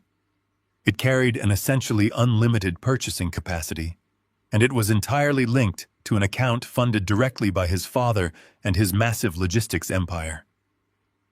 Trevor slapped the heavy metal card onto the polished mahogany counter with an arrogant, dismissive thud. The receptionist picked up the card, swiped it smoothly through the electronic terminal, and waited for the authorization. Trevor leaned against the counter, already visualizing the soft linens and the room service menu. He turned to offer Melanie a reassuring glance, silently promising her that everything was entirely under control. A sharp, discordant electronic beep suddenly shattered the quiet elegance of the lobby. The receptionist frowned slightly, staring at his computer screen. He apologized politely and informed Trevor that the transaction had been unexpectedly declined. He suggested that it might be a simple security hold due to international travel, considering they had just returned from the Bahamas. Trevor felt a sudden, uncomfortable prickle of heat spread across the back of his neck. He forced a dismissive laugh, blaming the banking institution for their overly sensitive fraud protection algorithms. He reached back into his wallet and retrieved a second card. This was a platinum rewards card, another account historically guaranteed by his father and his flawless credit rating. The receptionist swiped the second card through the terminal. The machine processed the information for 3 agonizing seconds before emitting the exact same sharp, rejecting beep. The young man behind the counter looked up, his professional smile slipping slightly into an expression of polite suspicion. He informed Trevor that the second card had also been completely declined. He quietly suggested that perhaps Trevor should contact his financial institution to resolve the block. Trevor felt the pristine, air-conditioned atmosphere of the lobby suddenly become suffocatingly hot. A cold bead of sweat trickled slowly down his spine. He snatched the 2 rejected cards off the counter, his hands shaking noticeably. He pulled out a third card, a standard checking account debit card registered entirely under his own name and his own struggling software business. This account was his personal reserve, separate from his father and his direct funding. He shoved the plastic card toward the receptionist, his voice rising in pitch and losing all its previous confident authority. He demanded the transaction be processed immediately. The receptionist swiped the third card. The electronic beep of denial was instantaneous. The receptionist placed the final card back onto the mahogany surface and clasped his hands together. He quietly and firmly stated that he could not secure the room without a valid authorized form of payment. He asked if there was another method Trevor wished to utilize. Trevor stared blindly at the 3 useless pieces of plastic resting on the counter. The crushing, undeniable reality of his financial existence crashed over him like a massive, suffocating tidal wave. He had spent his entire adult life operating under a profound delusion of success. He loved to introduce himself as a tech entrepreneur, a visionary founder, building the future of software. But the absolute truth, the ugly reality he had successfully ignored for decades, was that his company had never generated a single dollar of actual profit. Every expensive business lunch, every leased luxury vehicle, every single piece of high-end equipment had been completely subsidized by the silent, steady flow of capital from his father. His mind raced backward, frantically calculating the reckless expenditures of the past 2 weeks. The trip to the Bahamas had been a masterpiece of absolute financial gluttony. He had chartered a private flight. He had booked an exclusive beachfront villa. He had purchased thousands of dollars of vintage wine and imported caviar. He had done all of this believing that the massive business loan he had fraudulently secured by forging his father and his signature would cover the debts upon his return. He firmly believed the bank would process the paperwork, the funds would flood his accounts, and he would easily cover his tracks before anyone noticed the missing money. But the eviction notice and the disconnected phone number painted a radically different, terrifying picture. His father had clearly discovered the forgery. His father had clearly unearthed the lies. And instead of playing the role of the forgiving, exhausted savior, his father had executed a flawless, devastating counterstrike. Trevor realized with a sickening jolt of panic that his personal bank accounts were not just empty. They were massively, catastrophically overdrawn. The Bahamian vacation had completely drained his last remaining reserves. The checks he had written to the private charter company and the luxury villa management were currently bouncing across the international banking system. He was carrying tens of thousands of dollars in immediate unsecured debt. He had absolutely no liquid cash. He had no functional credit. He did not even have the funds necessary to purchase a tank of gasoline for the luxury vehicle idling at the valet stand outside. For 35 years, his father had functioned as a massive invisible shield. That shield had deflected every consequence, absorbed every failure, and protected Trevor from the harsh, unforgiving laws of economic reality. Trevor had spent his life mocking that shield, viewing his father as a simple, uncultured laborer who existed solely to fund his superior lifestyle. He had entirely taken the foundation for granted, confidently, assuming it would always remain securely beneath his feet, but the foundation was gone. The shield had been completely vaporized. Trevor stood in the center of the opulent hotel lobby, surrounded by the quiet hum of immense wealth, and felt entirely nakedly exposed. He was a man suspended over a bottomless, terrifying abyss, and gravity was finally asserting its undeniable claim. Melanie stepped closer to him, her tear-streaked face looking up at him with expectant, demanding eyes. She whispered frantically, asking why the transaction was taking so long, and demanding they get the room key immediately so she could lie down. Trevor looked at his wife, the woman who had happily helped him bleed his father dry. He looked at the receptionist, who was now signaling discreetly to a nearby security guard. Trevor gathered the useless plastic cards from the counter and shoved them into his pocket. He could not speak. He could not form a single coherent sentence to explain the absolute devastation of their circumstances. He simply turned around, grabbed Melanie by the arm, and practically dragged her toward the heavy brass exit doors. The illusion of his success was dead. The kingdom was demolished, and the unforgiving reality of total, inescapable poverty was waiting for them on the hot pavement outside. The heavy brass doors of the luxury downtown hotel closed behind Trevor and Melanie with a definitive and echoing thud. Trevor walked toward the valet stand with a rigid and mechanical stride. He handed the attendant his ticket and stood in absolute silence as his luxury utility vehicle was brought to the curb. Melanie climbed into the passenger seat without speaking a single word. Her designer sunglasses remained firmly in place despite the gathering dusk hiding her tear-streaked face from the public. Trevor started the engine and pulled away from the glittering facade of the financial district. He merged onto the busy highway and drove without a specific destination in his mind. The fuel indicator on the digital dashboard glowed with a persistent warning. He had absolutely no liquid capital to fill the tank. He navigated the large vehicle away from the affluent neighborhoods and steered them toward the decaying industrial outskirts of the city. The smooth, pristine pavement eventually gave way to broken asphalt and dimly lit intersections. They passed glowing pawn shops and abandoned commercial warehouses. The reality of their sudden destitution was settling heavily into the cramped space of the vehicle. Trevor finally pulled into the cracked parking lot of a desolate roadside motel.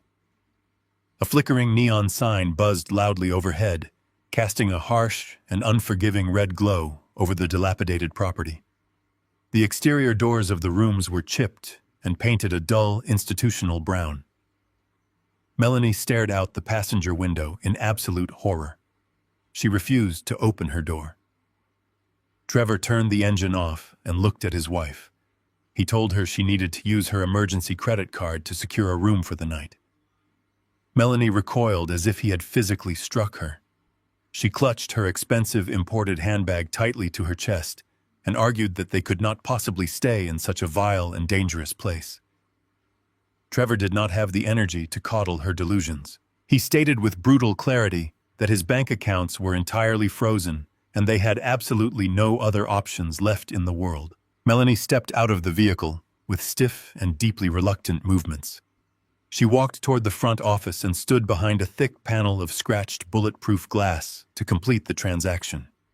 She handed the bored night clerk a faded plastic card she kept hidden for absolute emergencies. Trevor watched her from the driver's seat as she held her breath, waiting for the machine to process. The transaction took a painfully long time to clear. When the machine finally produced a printed receipt, Melanie snatched the plastic room key and walked briskly back to the vehicle. They gathered their luggage in total silence. The wheels of their expensive designer suitcases rattled loudly and awkwardly over the uneven concrete walkway. Trevor unlocked the door to their assigned room and pushed it open. The smell of stale tobacco smoke and cheap industrial cleaning chemicals hit them immediately. The carpet was a faded, murky brown, covered in questionable dark stains that vanished into the shadows. The mattress sagged heavily in the middle, covered by a thin, patterned bedspread that looked decades old. A single fluorescent bulb hummed loudly from the ceiling fixture, illuminating the peeling wallpaper and the grime accumulating in the corners of the small room. Melanie dropped her heavy bags onto the floor and stood frozen in the center of the cramped space. The magnificent facade of their wealthy existence completely shattered at that exact moment. She turned to face Trevor, and her voice trembled with absolute venom. She demanded to know how he had allowed this catastrophic failure to happen to them. She pointed a manicured finger directly at his chest and blamed his inherent weakness for their current terrifying poverty. She shrieked that he had promised her a life of endless luxury and unbothered comfort when they married. She accused him of being a pathetic and incompetent man who could not even control his own elderly father. She loudly mocked his business acumen and stated that his software company was nothing more than an expensive, useless hobby funded entirely by a man he had completely underestimated. The sheer volume of her vitriol filled the dingy room. She paced back and forth across the stained carpet, claiming that she had sacrificed her prime years playing the role of the devoted daughter-in-law for absolutely nothing in return. Trevor felt a hot and blinding rage rise in his throat. He did not retreat from her vicious accusations. He stepped forward and matched her furious energy. He yelled that her insatiable greed had rapidly accelerated their downfall. He reminded her of the constant demands for imported furniture, designer clothing, and extravagant tropical vacations. He stated that her endless consumption had drained his accounts faster than he could manipulate his father into refilling them.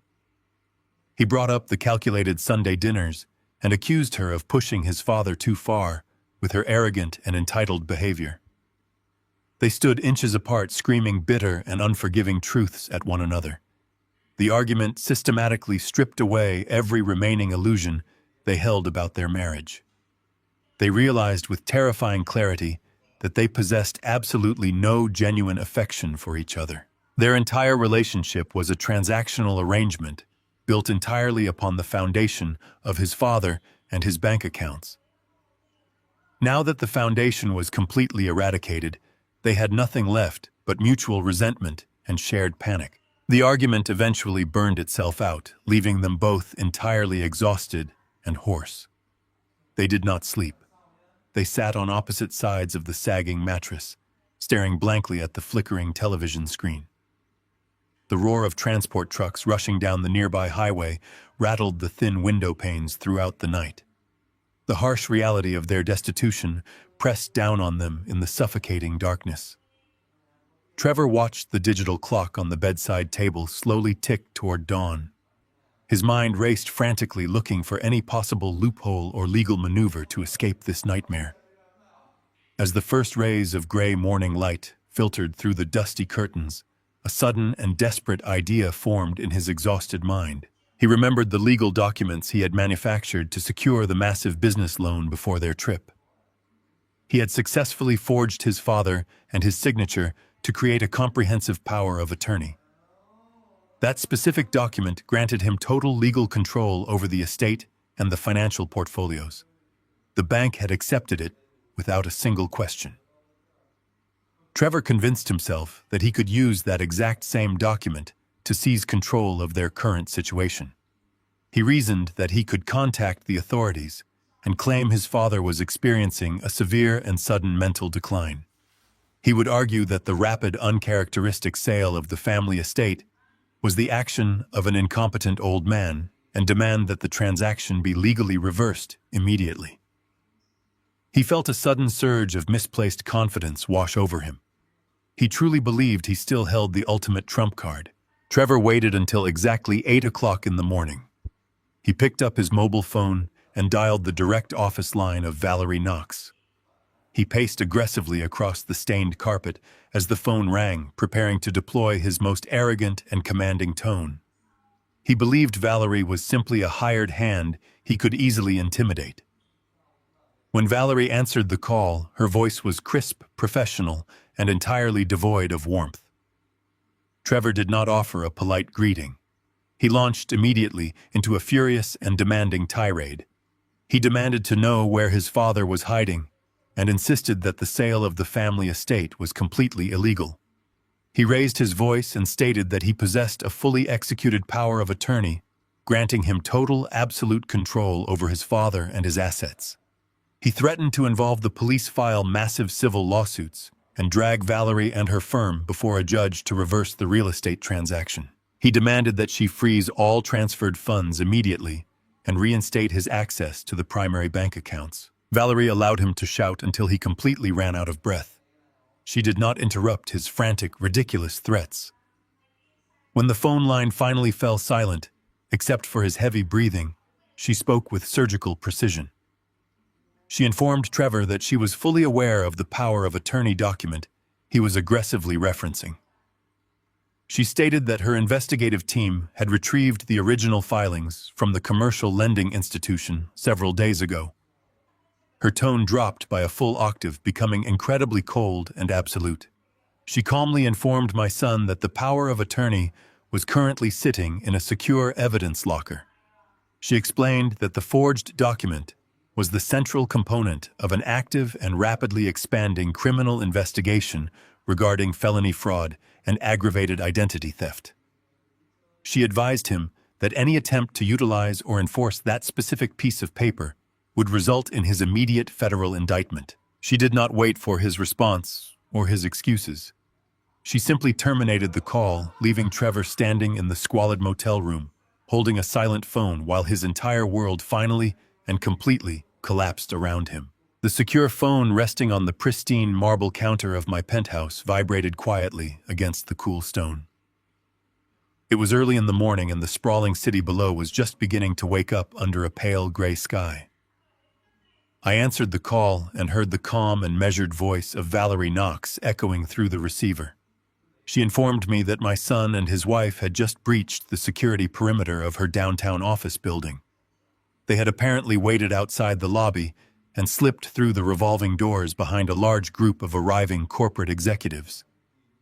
Valerie told me they were currently staged in her private reception area and were loudly refusing to leave the premises until I faced them directly.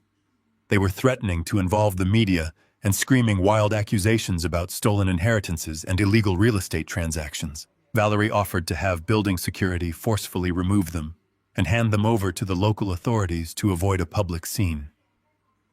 I looked out through the floor-to-ceiling windows at the massive concrete canyons of the financial district and felt a profound sense of calm wash over my mind. I told Valerie to cancel the security request immediately. I instructed her to place Trevor and Melanie inside her largest glass conference room and offer them nothing but a pitcher of cold water. I told her I was coming down to finish the work we had started and sever the final connection. I walked into the master bedroom and opened the doors of my expansive closet. For the past decade, I had dressed the part of the quiet and accommodating grandfather.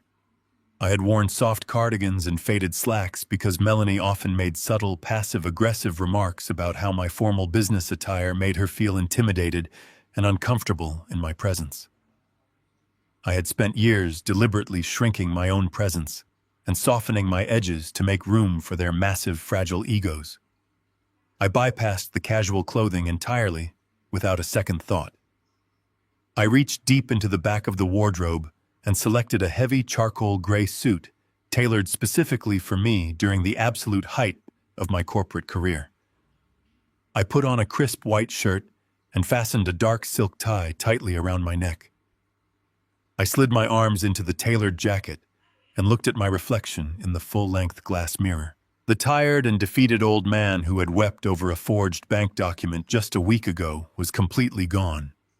The man looking back at me was the ruthless corporate architect who had built a nationwide logistics empire from absolutely nothing.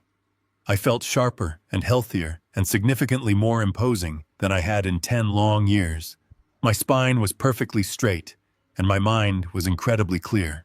I took the private secure elevator down to the street level and walked the 3 blocks to Valerie and her office building with measured, deliberate steps. The receptionist at the law firm recognized me immediately and nodded silently toward the heavy, frosted glass doors of the main conference room. I did not knock or announce my arrival to the people inside. I simply pushed the door open and stepped into the room. The visual contrast between my current state and the 2 people sitting at the long mahogany table was profoundly stark. Trevor and Melanie looked absolutely, completely destroyed. They were wearing the exact same rumpled designer clothing they had worn the day before when the bulldozers tore through the roof of their free sanctuary. Their faces were drawn and pale, displaying the unmistakable physical exhaustion of a night spent awake in a squalid roadside motel, listening to the roar of highway traffic. Trevor jumped out of his leather chair the very moment I entered the room. His eyes were wide, wild, and heavily bloodshot from a total lack of sleep. He did not offer a polite greeting or ask how I was doing. He launched immediately into a frantic and vicious tirade that filled the large room with toxic energy. He pointed a trembling finger directly at my chest and accused me of completely losing my mind overnight.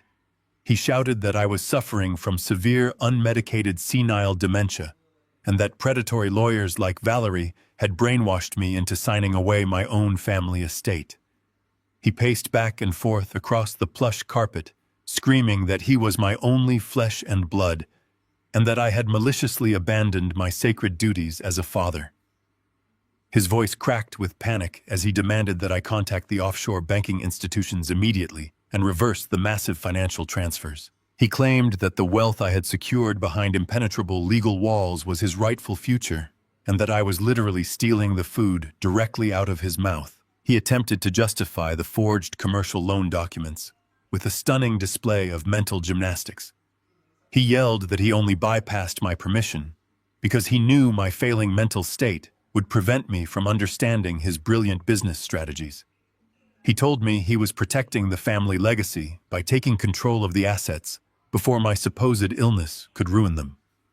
He threatened to march straight to a family court judge and present sworn medical affidavits proving my total incompetence. He swore he would have me committed to a restrictive psychiatric facility and assume permanent legal guardianship over my entire life if I did not immediately surrender the offshore trust account information to him. I did not raise my hands to defend myself against his onslaught. I did not attempt to interrupt his frantic screaming or correct his ridiculous fabricated narrative. I simply walked slowly to the head of the long conference table and took my seat. I folded my hands, resting them lightly on the polished wood, and watched him spin entirely out of control. When Trevor finally paused to gasp for air, Melanie sensed that his aggressive intimidation tactics were completely failing to penetrate my armor.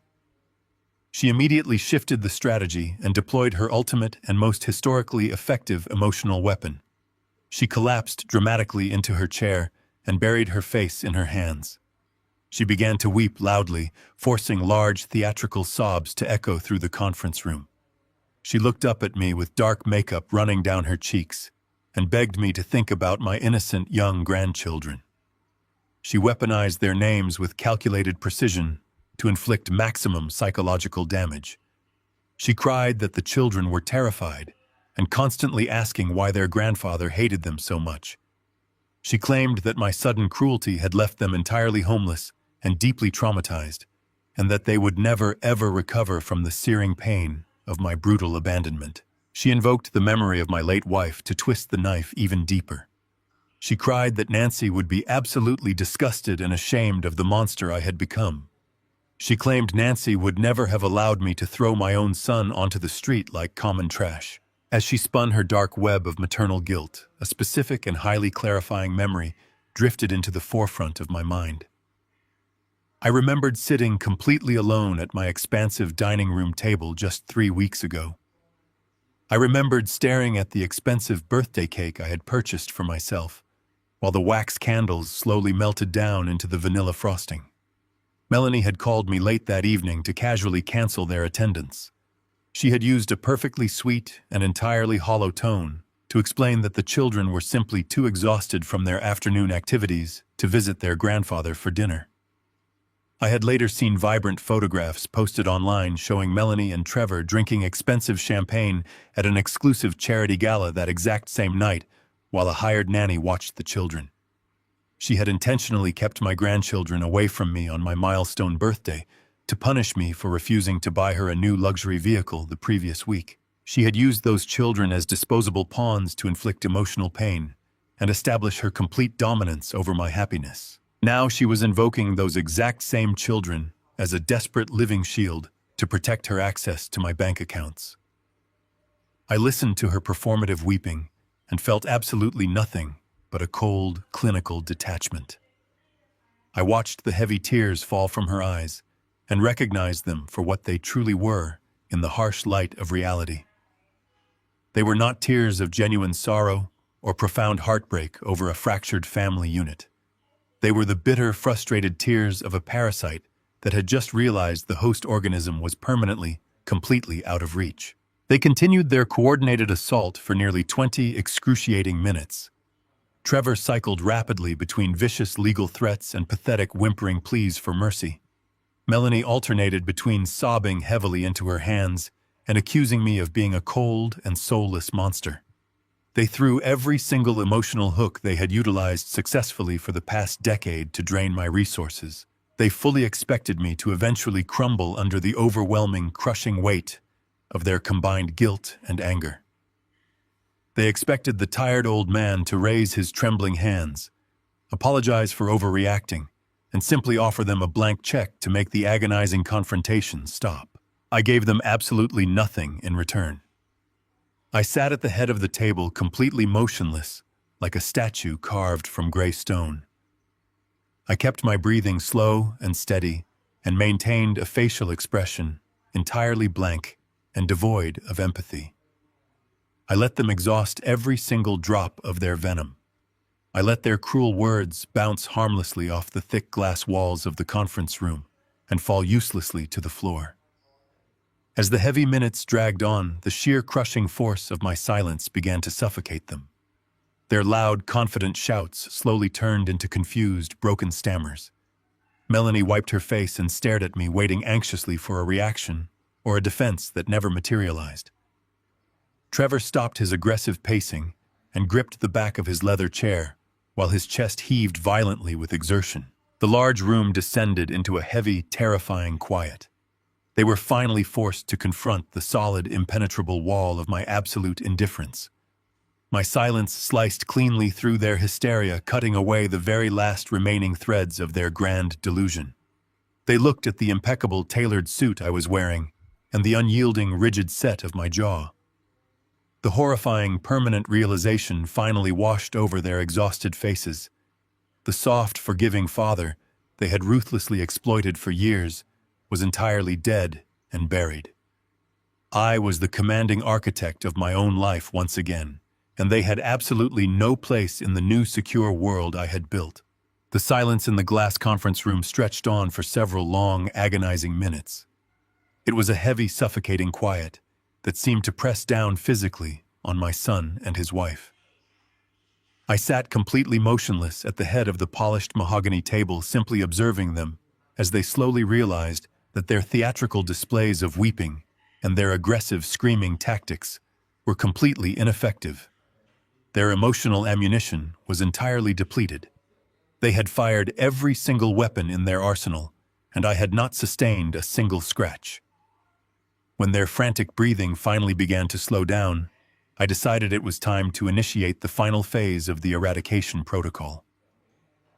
I moved for the very first time since entering the room. My movements were slow, deliberate, and completely devoid of any hesitation or nervous energy. I reached down to the floor beside my leather chair and picked up my heavy black leather briefcase. I placed it squarely on the table and unfastened the brass clasps. The sharp metallic clicks echoed loudly in the silent room, causing Melanie to flinch in her seat. I reached inside the briefcase and retrieved a thick black binder. It was heavy, filled with hundreds of pages of meticulously gathered evidence. I placed my hand flat on top of the black cover and slowly, deliberately slid the binder across the smooth, polished surface of the table. It came to a stop, resting exactly halfway between Trevor and Melanie. I did not offer them an invitation to open it. I simply sat back in my chair, crossed my arms over my chest, and waited. Trevor stared at the black binder as if it were a venomous snake coiled and ready to strike. He swallowed hard, his Adam apple bobbing visibly in his throat. His hands were trembling uncontrollably as he finally reached out and grasped the edge of the heavy cover. He slowly flipped it open to the very first page. The first item secured inside the clear plastic sleeve was a brightly colored, high-resolution photograph printed directly from Melanie and her public social media account. It was a picture of the two of them standing in the grand foyer of a luxury hotel, laughing and holding tall flutes of expensive vintage champagne.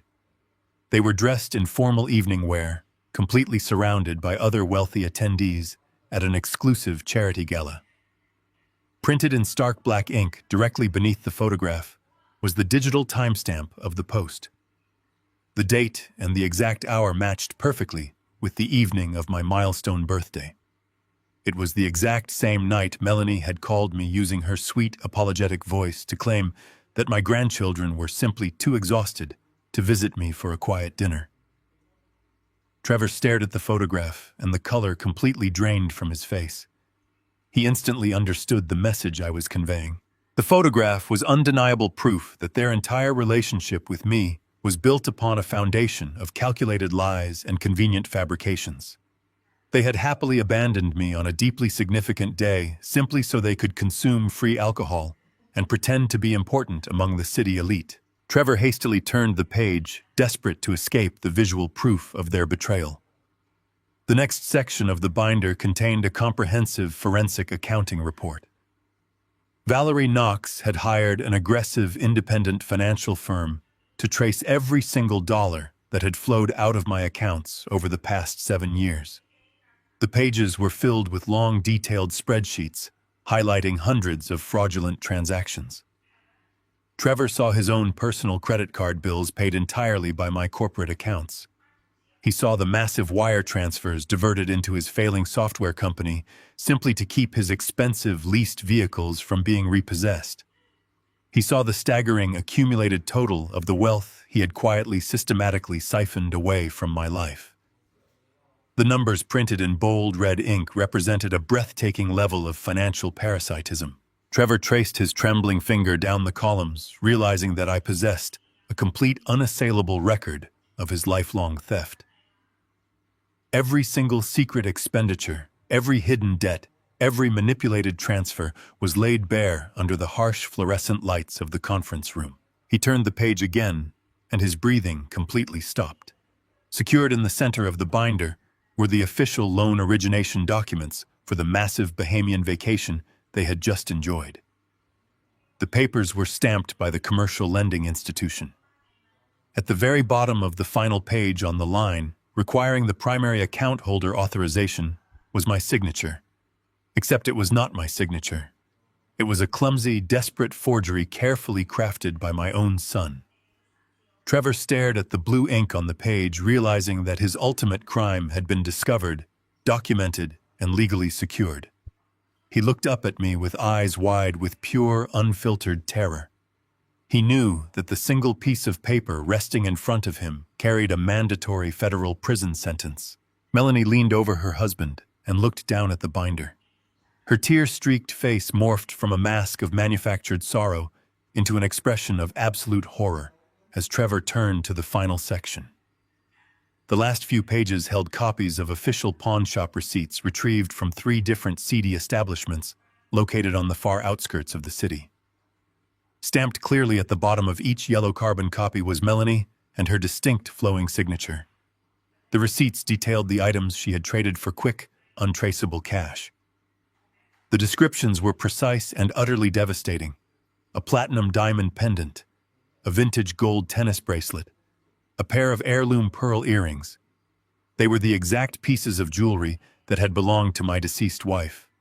They were the precious, irreplaceable items Nancy had specifically requested be kept safely in a velvet box for her future granddaughters. Melanie had systematically looted my home, stealing the physical memories of my dead wife to fund her insatiable appetite for designer handbags and expensive cosmetic treatments. Melanie clapped her hand over her mouth, stifling a sharp gasp as she stared at the undeniable proof of her profound moral bankruptcy. I leaned forward, resting my forearms on the mahogany table.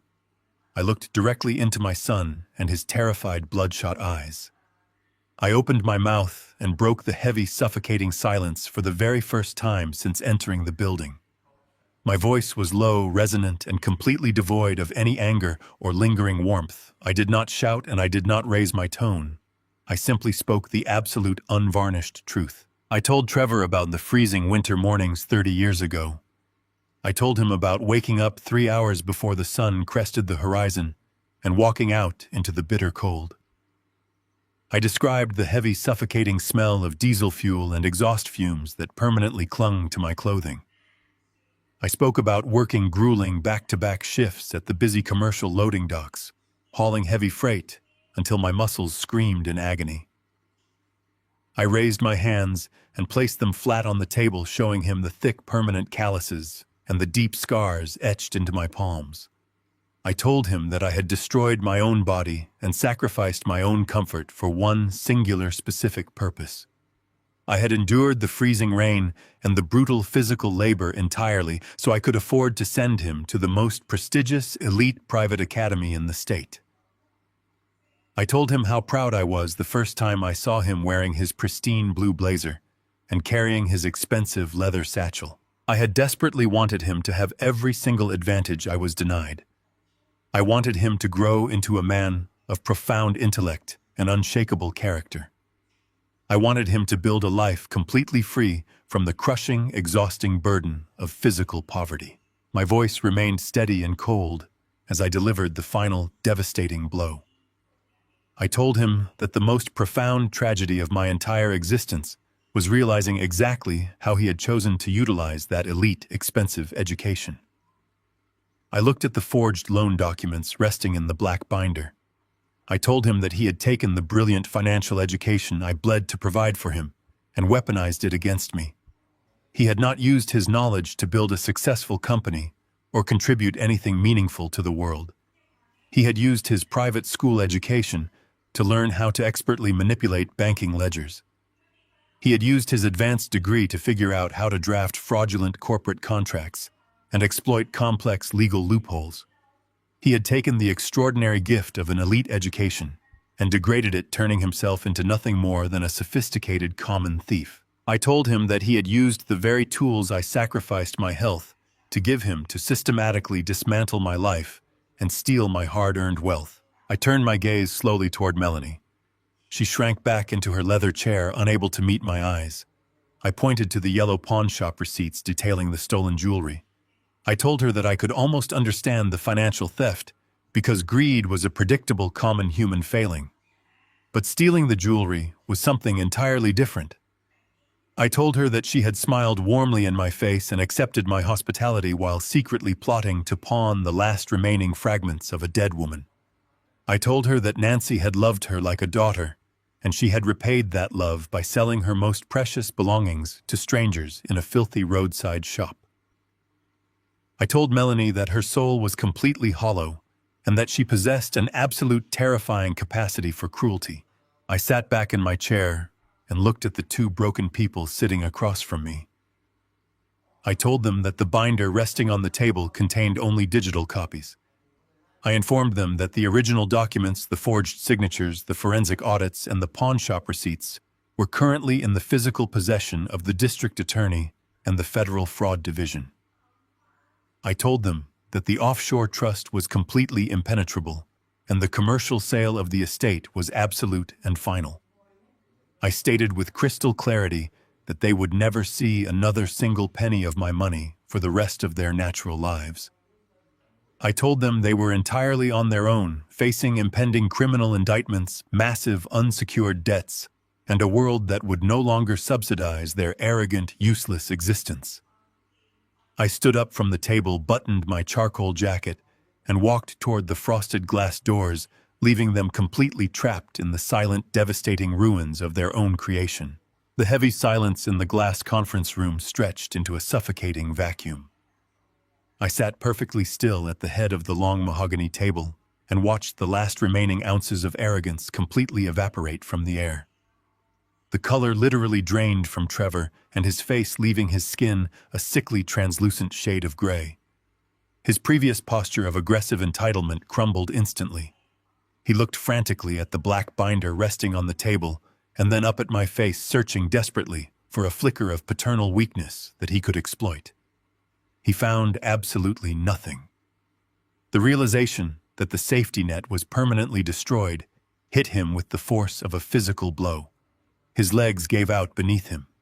The expensive imported fabric of his designer trousers bunched as his knees hit the plush carpet of the conference room floor. He knelt there, a fully grown man who had spent his entire adult life masquerading as a successful entrepreneur, reduced to a terrified, stammering child in a matter of seconds. Melanie stopped her theatrical weeping and stared at her husband in genuine horror. Her performative tears were instantly replaced by real, unadulterated panic.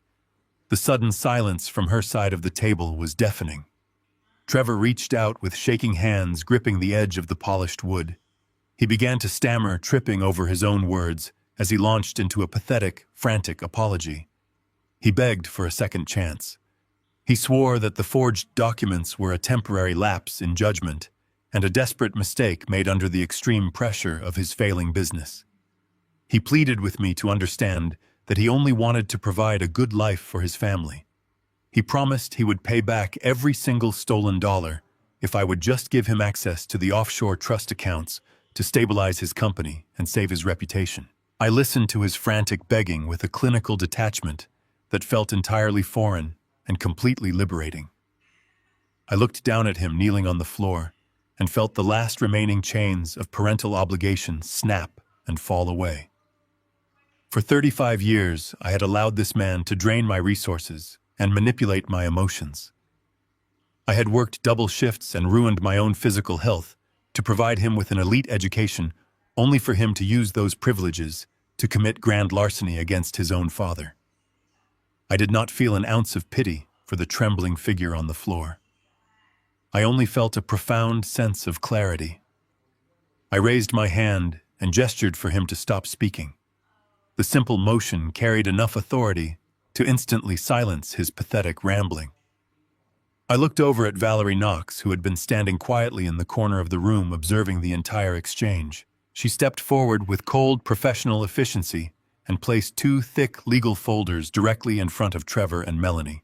I leaned forward, resting my forearms on the table. My voice was calm and steady, leaving absolutely no room for negotiation or debate. I delivered the final, absolute ultimatum. I told them that the folders contained legally binding, irrevocable documents, permanently severing all ties between us. The paperwork explicitly stated that Trevor and Melanie willingly renounced any and all future claims to my estate, my offshore trust accounts, and my person. It legally barred them from ever contacting me seeking financial assistance or attempting to contest my final will in any court of law. I explained the terms with brutal precision. If they signed the documents immediately, I would instruct my legal team to withhold the evidence of the forged commercial loan and the pawned stolen jewelry from the federal authorities. I would allow them to walk out of the building and face their massive unsecured debts on their own without the immediate threat of criminal prosecution. I paused, allowing the gravity of the choice to settle over them. I looked directly into Melanie and her terrified eyes.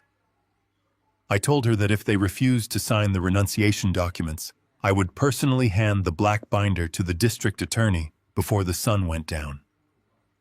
I reminded them that aggravated identity theft, bank fraud, and grand larceny carried mandatory federal prison sentences.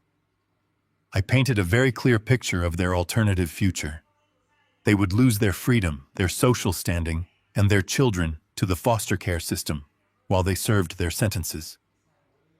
I offered them a stark binary choice between complete financial ruin and a federal penitentiary. The heavy silence returned to the room, pressing down on them with unbearable weight. Trevor looked at the legal documents and then at his wife. The realization that they possessed absolutely no leverage, no bargaining power, and no escape route completely broke their spirits. Trevor reached out with a trembling hand and picked up the heavy brass pen Valerie had provided. He did not bother to read the dense legal text filling the pages. He knew exactly what the documents represented. They represented the definitive end of his parasitic existence. He flipped to the signature pages and signed his name over and over again.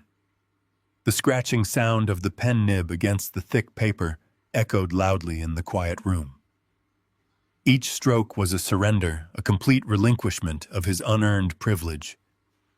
He pushed the folder toward Melanie. She stared at the paper, her chest heaving with silent, panicked breaths. She picked up the pen and signed her name, her hand shaking so violently that her signature was barely legible.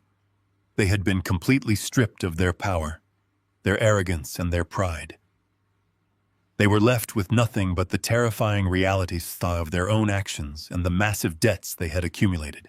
Valerie stepped forward and smoothly collected the signed documents, verifying the signatures with a quick, professional glance. She closed the folders and stepped back, confirming the transaction was complete. I placed my hands on the armrests of my chair and slowly stood up. I buttoned my charcoal jacket, smoothing the expensive fabric with steady hands. I looked down at my son, who was still kneeling on the carpet, staring blankly at the floor. I felt absolutely no anger and no resentment. I only felt a deep, abiding peace. I told them both that respect and legacy are not things that can be inherited or stolen in the dark. I stated that respect is something that must be earned through hard work, honesty, and basic human decency. I turned my back on them without waiting for a response. I walked toward the heavy frosted glass doors and pushed them open, leaving Trevor and Melanie sitting in the complete and utter ruins of their own making. I walked out of the corporate building and stepped into the cool evening air. The city streets were bustling with life and energy, but I felt completely insulated from the noise. A massive, crushing weight had been permanently lifted from my shoulders. I took a deep breath of the crisp air and felt a profound sense of freedom wash over my entire being. I walked the few short blocks back to my highly secured residential building. The concierge greeted me with a polite nod as I passed through the lobby and entered the private elevator. I rode up to the penthouse, watching the numbers climb higher and higher, leaving the chaos of the street level far below. I stepped into my pristine, silent sanctuary and locked the heavy door behind me. The penthouse was bathed in the soft, golden glow of the setting sun. The floor-to-ceiling windows offered a breathtaking, panoramic view of the city skyline as the buildings began to light up against the darkening sky. I walked across the polished concrete floor and opened the custom liquor cabinet. I reached past the standard bottles and selected a bottle of premium-aged whiskey I had purchased weeks ago for a special occasion. I poured a generous measure of the amber liquid into a heavy crystal glass, listening to the satisfying sound it made against the sides of the tumbler. I walked over to the expansive windows and looked out over the glittering grid of the city. I raised my glass to the empty, peaceful room and took a slow, deliberate sip. The whiskey was smooth and complex, warming my chest and settling my mind. I stood there in the quiet luxury of my own hard-earned life, completely free from the burdens of my past, and finally properly celebrated my 65th birthday. The story of Howard demonstrates that unconditional love should never require the complete sacrifice of your own dignity or financial security. When family members view you solely as a resource to be exploited rather than a human being to be respected, the most powerful act of self-preservation is establishing unbreakable boundaries. Financial abuse within families thrives on silent compliance and manufactured guilt. True empowerment comes from recognizing that respect must be earned and that walking away from toxic manipulation is not a failure of love, but a necessary triumph of self-worth. If you found this story of reclaiming independence inspiring, please share your thoughts in the comments and subscribe for more empowering narratives.